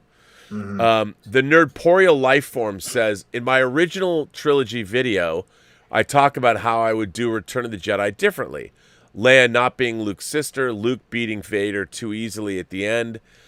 Yeah, no, I agree. If I made Return of the Jedi, he would not have defeated Vader or the Emperor. He would have faced them and then escaped, but they still would have been out there. And that's what I would have done and not necessarily ended on a cliffhanger. Maybe the Death Star was destroyed, but you could see Vader and the Emperor both taking off in this TIE fighter, like at the end of the original A New Hope. That would have made Rise of Skywalker that much better. Yeah, I mean, I just think Rise of Skywalker is a really bad movie because it doesn't tell a story.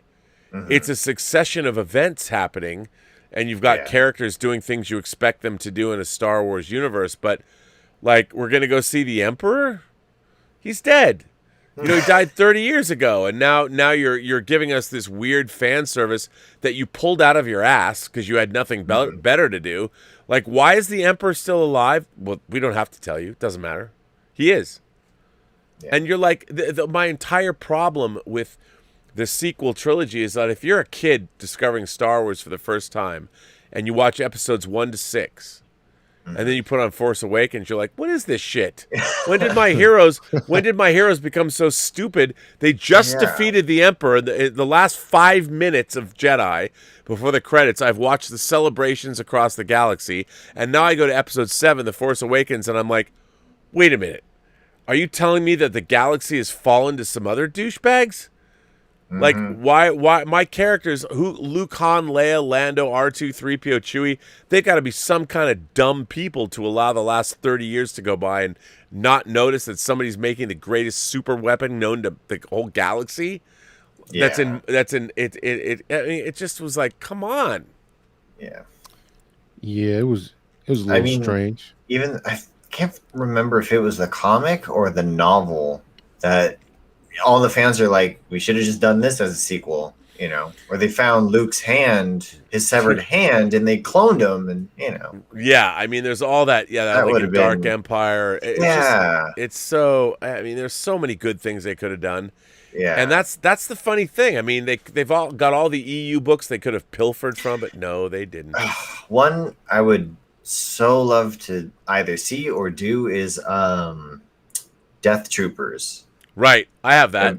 Yeah, I have that right over there. I would love to see that as zombie Star Wars. Yes. Yeah, I love Death Troopers. That was one of I stopped buying Star Wars novels, and when I saw that book, I'm like, the cover. I have the hardcover. Yeah. Like, give me that. Mm-hmm. Yeah. And I liked a lot of the extended universe books. I thought the post Return of the Jedi storyline that a lot of them dealt with was really good. Mm-hmm. You know, I mean, sure, there's stuff that wasn't great, but I mean, and having already seen those stories when they tried to tell us a new, different iteration of that story, I'm like, this isn't as good as what I've already read, man. Where's the Asajj Ventress? You know, Asajj Ventress is a cool character. I'm sure J.J. Abrams would be like, who? Yeah. You know, I don't know who that is. You know, bald white lady, Sith wielder. Don't know. I don't know who that is. I'm like, all right, well, I've got an action figure of her in 12 scale or 6 scale if you want. Maybe that'll jog your memory. But he never knew. Yeah. So no, I don't think anyone there knows. You've mentioned on numerous occasions the story of Job is one of your favorites. It is. How does it connect to your own life, and why does God allow suffering? Well, you know what? I'll tell you, because for whatever reason, I still try and stay in the entertainment business. As much as it batters me down, I've been here for decade after decade after decade, and I no matter what horrible personal tragedy befalls me, I'm still like, you know what? I'm still gonna make movies. I still believe, like Job, despite all beside all the shortcomings and the things that happen, and like, oh man, I'm really sorry that happened to you. People that have been who died in my life. I'm like, God, you, but I relate to Job in that way because I'm not a religious person, but I do believe in enjoying life to the full. And I think at the end of the day, maybe one day God will appear and he'll be like, you know what? You passed the test. Okay. I'm going to imbue you with tremendous talent. You get to make 3 more movies and then you're going to die. And I would have said, great. Thank you, God, because I believe in you. I believe in, and thank you for the opportunity. You know, I love the idea that a man is beaten down through the circumstances of life and yet retains his joie de vivre, retains his belief in his creator, you know, and then no matter what happens to him. And then at the end, you know, God rewards him for his faith. And I like that, you know, because it was deserving. It was deserving. He deserved to get that award. He deserved to have God recognize him and give him what he wanted after God took so much away from him. So why does God allow suffering? Well, because that's the way the universe is. You know, it's go ahead. Oh, sorry. I mean, just like any of our stories that we've read, you know, character development. I mean, we wouldn't be who we are without conflicts. Right. Why do humans allow suffering? Especially as the richest nation in the world. Why do we allow suffering to continue to perpetuate itself? Because we're selfish. You know, I think we are unfortunately, we are prisoners of our finite corporeal existence, and life is too hard. Look, if we lived in some utopian civilization and everyone was taking selfies and Instagramming pictures and all that, I would say okay, because we have all of our wants and needs met, but we have to figure out ways to get through life, you know, and it's hard, but yet it builds character, and that's what life is all about. And I think that, you know, our job, I've always believed that our job is to sort of recognize, to see the universe. The universe can't acknowledge itself. So we're here to acknowledge the existence of the universe. We're here to pass witness. We're like, yep, the universe exists. The sun comes up every day. The sun goes down. I think that's kind of our job. And eventually when we leave the shackles of this planet, and we will, it'll start over again, the process of meaning. At what point will we move past money and provide for the needs of all living beings because life is sacred? I don't know if that's Is that too highfalutin? Well, I think that here's the thing. It's true, life is sacred, but also human beings are drawn to individual achievement. We all want things that are our own. Whether you're a musician or you're in sports or a filmmaker or even a YouTube pundit, we all want acceptance. We all want, to feel some kind of love and understanding and compassion. I think that's what all human beings want, but we don't know how to get it. And we don't quite understand how to share ourselves or explain to people what we're all about. It's really hard to do. And I think that's problematic for humanity. And we're just look at how we lead our lives. Would you rather go out and help your fellow man or just Netflix and chill? And I think that's it's problematic. I mean, it's problematic because it's hard to go help your fellow man. And we're selfish, and we don't like things that are hard. Apathy is the most potent drug. Yeah, I think even with now, as you were saying, in your opening monologue, was we don't have we don't have the same views as we all have. We're, like you said, we're all going through whatever, so we have selfish wants and needs. So yeah. Well, what I find so interesting is that the reason I like that article is because this idea that science, like someone's hanging human beings, the way we live for a very long period of time, the way we were divided by sex, like women, well, they bear children, men can't. So in the bearing of children, they have to hang back. And women will raise children, will nurture them, while we as hunter-gatherers go out and get the next meal or get the next drop of water or whatever it is we're looking for. And this was the state of humanity for thousands of years. It wasn't sexist. It's just the way it was. It was that women bared children, men couldn't. So women had to stay at home, and by definition, men had to go out and literally bring home the bacon.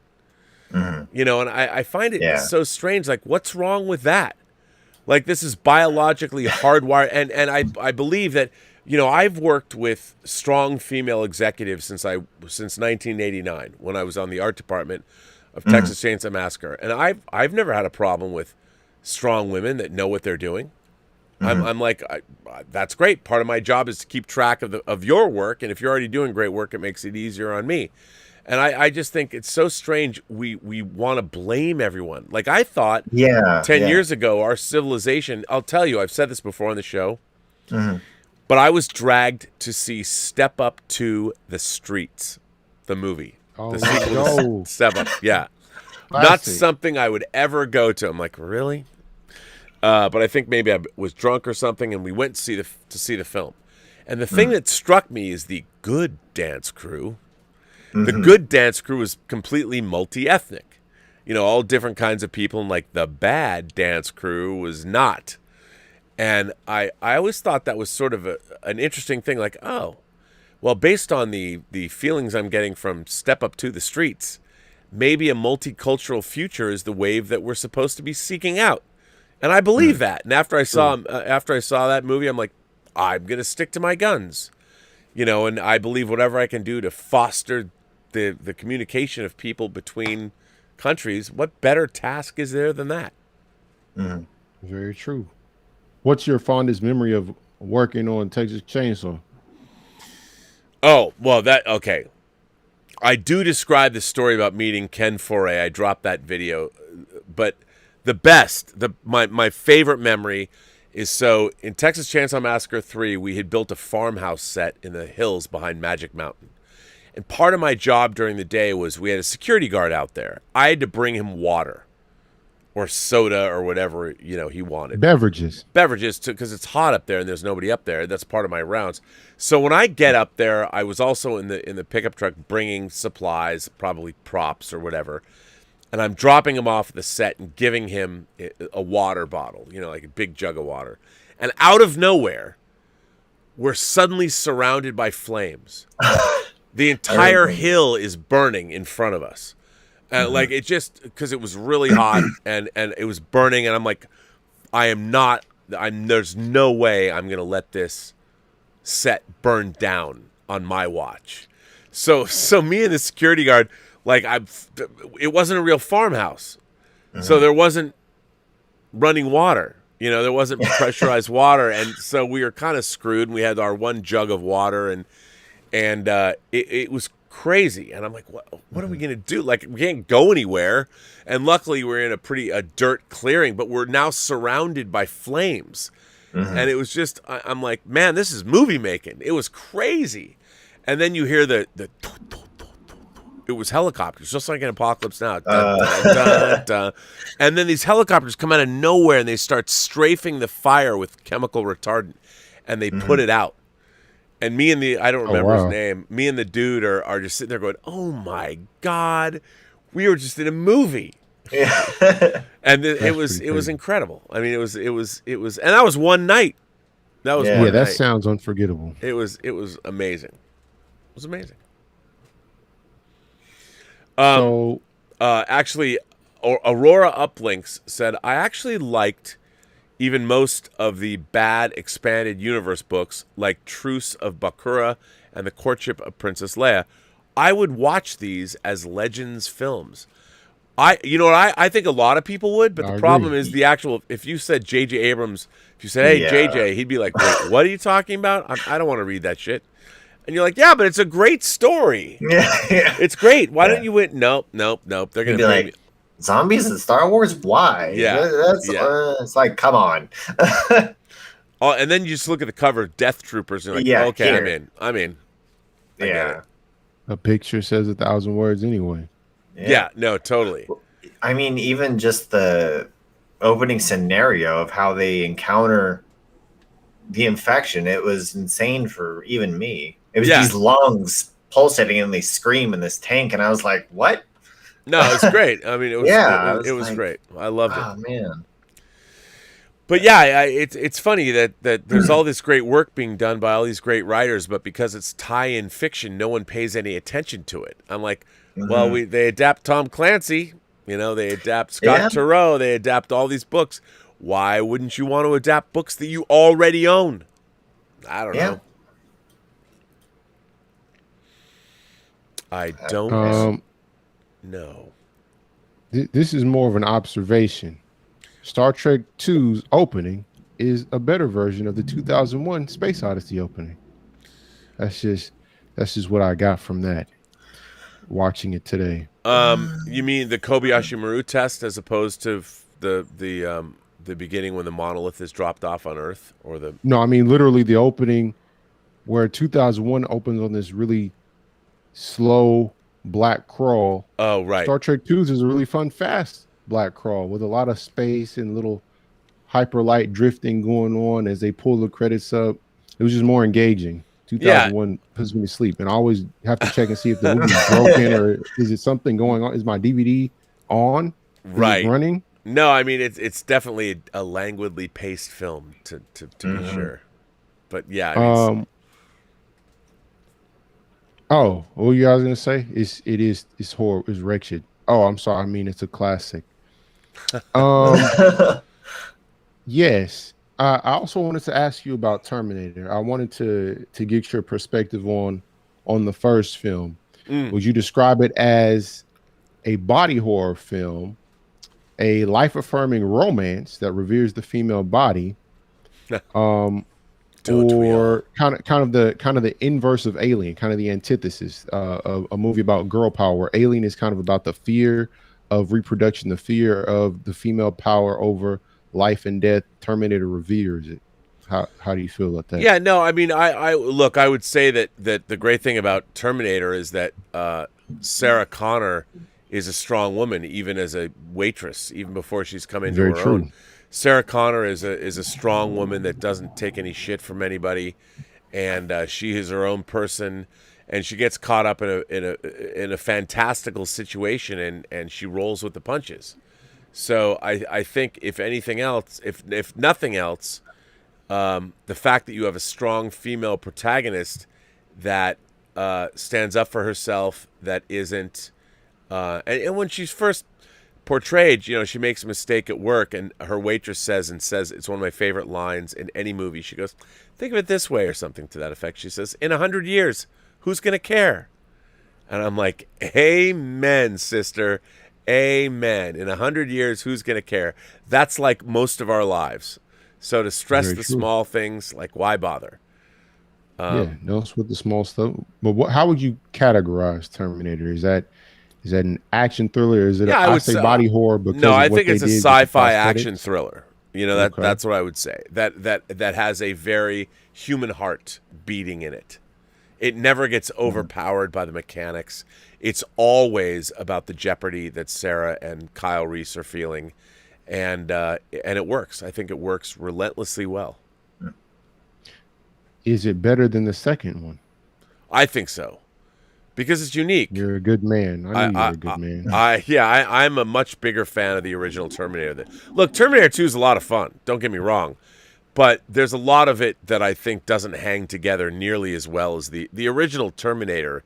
Is such an efficient machine of storytelling, and it's so well done and intriguing. And I know that the effects are a little dated now and all that, but I still think it's an amazing achievement. Love it. Terminator 2 is fine, but I don't That's a love it good as way to much as I like describe the it. first Terminator. It's a very adequate way to describe it. Yeah. Tell us about your first heartbreak. What movie helped you get through that, or has helped you process grief in the past? Oh, that's a tough one. My first heartbreak. And what film helped you cope with it, if any? I'll tell you, I went through a breakup fairly recently, actually. That really, there was a woman in my life that I was very enamored of, and it just didn't work out. And I think, for various reasons, but it was hard for me to accept it. It was Inception. I went and saw Inception 8 times in the theater, and one time when I was seeing it, the girl I broke up with and her new boyfriend, who was also a friend of mine, that was part of the problem, is that was there at the theater, at the bar, at the ArcLight. I was sitting, they walked in, I'm like, wow, how interesting. And it was I had a hard time. That didn't taint your enjoyment of the film from then on? No, because the film helped me out. I mean, I saw the film as about a guy. To me, Inception was about a guy trying to get over the love of his life, who's dead. His wife. I mean, all of the stuff that was going on in Inception, which I loved. I love Inception, but really, it's the story of a man who's lost the love of his life and he's trying to get over it. That's all the other stuff and the Inception. If you watch that movie, none of that movie makes much sense at all, and I love it. I love it, but it's like, where are we? Half the time that you're listening to these characters talk, you're like, wait a minute. You're the dream architect. What do you do? What does Elliot Page do exactly? Well, I'm the architect. Well, show us being an architect. Now it's he, but it was she when she made the movie. She was Ellen then, but Elliot Page was in the film. And it's like, show me, dude, how do you make a dream? And you never see how. Like, they're walking on those Escher steps. And you've got, what's his face? Telling, well, at the time it was Ellen. This is a very hard thing. How do you deal with the fact that I'm thinking about Inception, a movie I've seen so many times? We're gonna get through it together, Rob. It's all right. I know, but we're in a brave new world. It's 2021. We're just figuring out one day at a time. It is, because in the movie, Ariadne is Ariadne. She's not Elliot, and so as I'm talking about, it's tough. It's a tough thing to talk about. But so I'm like, what did they do? Their actual job. What did they do? How did they design a dream? You never see it. And the film it just skips all over the place. Like, oh, I've got to go to Mombasa, and Yeah, you see true. Dom getting chased around, and he's in a corridor or he's in an alleyway that gets smaller and smaller and smaller. So when he gets to the end, he like can't even crawl out through these two buildings. Everything in that movie leads me to believe that nothing is real. I believe the entirety of that film is a dream from beginning to end. There is no real world in that movie, none. Yep. You know, and people are like, well, then it wouldn't matter. I'm like, no, it still matters. It's still great. You're watching his dream. He's processing it. Yeah, you're watching him process all this because it's all like the plot too. Well, you can't go back into the country. Well, what exactly did you do? You know, you never really know. Like, well, and then when he does go back into the country, now I can go back here. Well, what happened? Someone made a phone call. You don't even know. So. Yeah, you never even learn why the military developed it as a way to help fight terror or train soldiers. Or it doesn't give you a lot of the technology or what. No. Why is the chemical compound so easy to come across? And I do. I mean, I still love the movie a lot. I love the movie a lot, but to me, it's probably my favorite Christopher Nolan movie. Actually, oh, it's so good. But it's funny because you're like, what do you people do? You never see, like, whenever you watch like an Ocean's 11 movie, you always see everybody's specialty. You actually see them doing what they're doing. But not in Inception. You never see that. You never see anybody actually really doing anything. Although, you know, some people will be fighting. But in terms of like Ariadne, what are they? How are they constructing the dream? You never see it. The plan, and then get the plan enacted. Yep. Very true. So. What does it all mean? What is your favorite movie you wish you wrote, or a great idea maybe you've had in the past? I wish I wrote The Godfather and The Godfather 2. I wish I'd written those. Together, like you wish you had come up with this epic saga of the Corleone family, or just something about? No, both of them together. I would love to have written the whole thing as one epic. Okay. Yeah, or like another movie that I wish I'd written. One of my favorite movies is All About Eve, the Best Picture winner of 1950. I wish I'd written that film, or Sunset Boulevard, because those are two of my favorite screenplays of all time, and I can't imagine. I would love to have written those. What film is closest to your own personal style or your taste, your personal taste? Well, the movie that I always come back to that most encompasses my worldview is Amelie. People are like, what? But Amelie, when I saw it, the joie de vivre, this woman that believes she can become a do-gooder, you know, by helping people with the smallest problems in their lives, but doing something. I love Amelie in terms of my view of the planet Earth. I wish I could have, you know, made that film. I think it's incredibly beautiful. But the movie that has influenced me probably the most personally is All That Jazz. You know, it's the story of a theater and film director that's coming to grips with his mortality. But since I saw that movie, again, at Jewish Movie Day, I was completely enthralled by it. I'm like, oh my God, this is the greatest thing I've ever seen. And I mean, I've owned it on VHS, I've owned it on Laserdisc. Now I have it on the Criterion Blu-ray. But it's a film about art and artistic expression. I love it. What type of film would you like to see more of or make more of? You know, I just like to see more like mid-level adult thrillers. I mean, you know, I loved Gone Girl, David Fincher's Gone Girl. That was based on a book, but I'm like, I want more movies like that. Or more movies like Die Hard or Hunt for Red October. You know, gussied up B movies that are really well made and really well directed. And whether they're thrillers or whether they're dramas or whatever, I just want to see more movies that are aimed at adult situations and adult lives, because that's how I grew up. Did you watch the Michael B. Jordan Tom Clancy film, the Amazon movie? Yeah, and Without Remorse. Yeah. What did you think of it? Was it good? They just didn't really adapt the book. And I love the John Clark character is great, and I love Michael B. Jordan. I thought he did a great job. I thought it kind of gave me the impression it was a prequel. Yeah, to Rainbow Six, and I'm like, are you really? Come on, man. You know, no, you're older than Jack Ryan, so it's it was fine, but I wanted more of it, and they just changed. I thought it was a little too generic, but I love Michael B. Jordan. I think he has a great physicality. He's a very handsome guy. I really like watching him on the screen. I'm sorry they killed Killmonger off. They did. kind of wrote themselves into a corner. Yeah. Coming up now with this Black Panther 2. But yeah, it was a very strong TNT movie, like an A+ TNT Saturday afternoon rerun movie. Yep. I wanted more.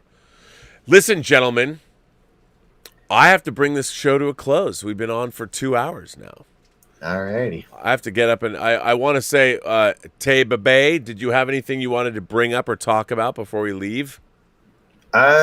Just that I'm a huge fan and of all your shows, Hot Toys and all that. And thank you for letting me partake in your Robservations Midnighter. Well, it's great. It's great to have you here. And Jeremiah, I love this. I've never been interviewed before like this, and I want to thank you for that. And it's been great. Where can people find you, Tay? Do you have a social media presence?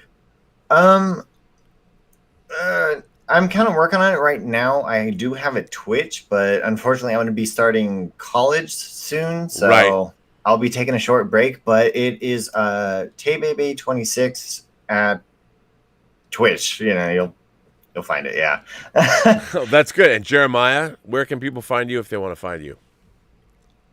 Right here. This is about it. I just pop up online randomly on people's YouTube channels and ask them invasive questions for hours on end. I love it, man. That's we should start a show where that's what you do. We'll bring people on. I'm all for that. We should do that. I love your invasive questions. One more real quick. It's a quick one too. This is not a long. This is the one you ask everybody else, so I thought I'd throw it out there. What film are you most anticipating for 2021, and then which one are you most anticipating for 2022? What are you looking forward to? First of all, Dune. Dune is the movie I most want to see, just because I've read the book and I read the screenplay. I think it's great, and I want to see how it all feels and looks. And Dune, definitely. And I've followed closely by No Time to Die, the new Bond film, only because I'm a Bond Cary Fukunaga, he's going to do great. I think so, too. I mean, I loved True Detective Season 1. I thought it was amazing. But in terms of 2022, I have to say, it's so silly because I don't know everything that's coming out in 2022. But I want to see Doctor Strange in the Multiverse of Madness just because it sounds bonkers. Mm-hmm. I'm like, Sam Raimi's coming back. He's making a movie called In the Multiverse of Madness with Doctor Strange. I'm like, really? I don't even know what that's going to be like. I just want to watch it and see where it goes. And I'm like, I'm in. But then again, I don't know anything else that's coming out in 2022. Not really. But I'm sure if I looked at a release date schedule, there would be a lot. But I want to say maybe Black Adam allegedly is supposed to come out. Yeah, all that stuff. I mean, I can't wait. I'll watch all that, but I really do. I really want to see what they're going to do with Doctor Strange because I guess he's now the anchoring character of the Avengers, the highest ranking. So I want to see what he does with that. So yeah, the veteran. All right, I appreciate you inviting me on. Let me talk to you for a little while. Oh, yeah. I mean, are you kidding? This is so much fun. I thoroughly enjoyed it. I think somebody, hang on, let me see if... the 700th episode pregame. I know, that's what it is. Totally pregaming. I've drank a whole bottle of Pellegrino, which is good. Aurora Upting says, good night, or uplinks. I am making a Last Jedi review comparison, and I hope you watch it when it comes out, Rob. Well, just send me... I will absolutely do that. Well... I want to thank our esteemed guests. I want to thank, of course, all the way from Anaheim, Taybe, all the way from Anaheim, and all the way from Houston, Texas, the planet Houston, as they say in Superman 2, Jeremiah, who he's very welcome around these parts. So, Jeremiah, good to have you again. I want to thank my moderators from the UK. Dean Mikatich is here. Maybe Dean's the only... Oh, and Bunyan Snipe, my two UK moderators. Thank you for being here. Thank you, my moderating staff. Thanks to everybody who supports the channel via tips and super chats. Much appreciated. Much appreciated. And if you would like to write a letter to Midnighter, you can at the Burnettwork.net website. And with that, I guess I would bid farewell to my lovely guests. Guests, say goodbye. Good night. Bye. Thanks for being here. And oh my gosh, thank you for that, and hopefully I'll see you both later. I want to say thank you to them. What great conversations! 3 nights in a row where we've had great conversations with people. I know, listen, we're going to get everybody on, but you know, when the conversations are good, you got to go with them. I want to thank everybody for being here, and I am going to go to bed.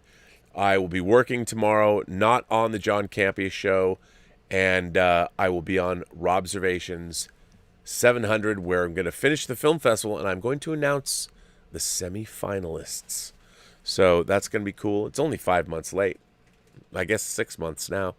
But, and I mean that not flippantly. So that should be fun. And then tomorrow I will also be here for Midnight Metal. Yeah. I bid you all a fine evening. And remember, every person you meet has a story to tell that you have yet to hear. And all you have to do is listen. And with that, I say to everyone, have a better night.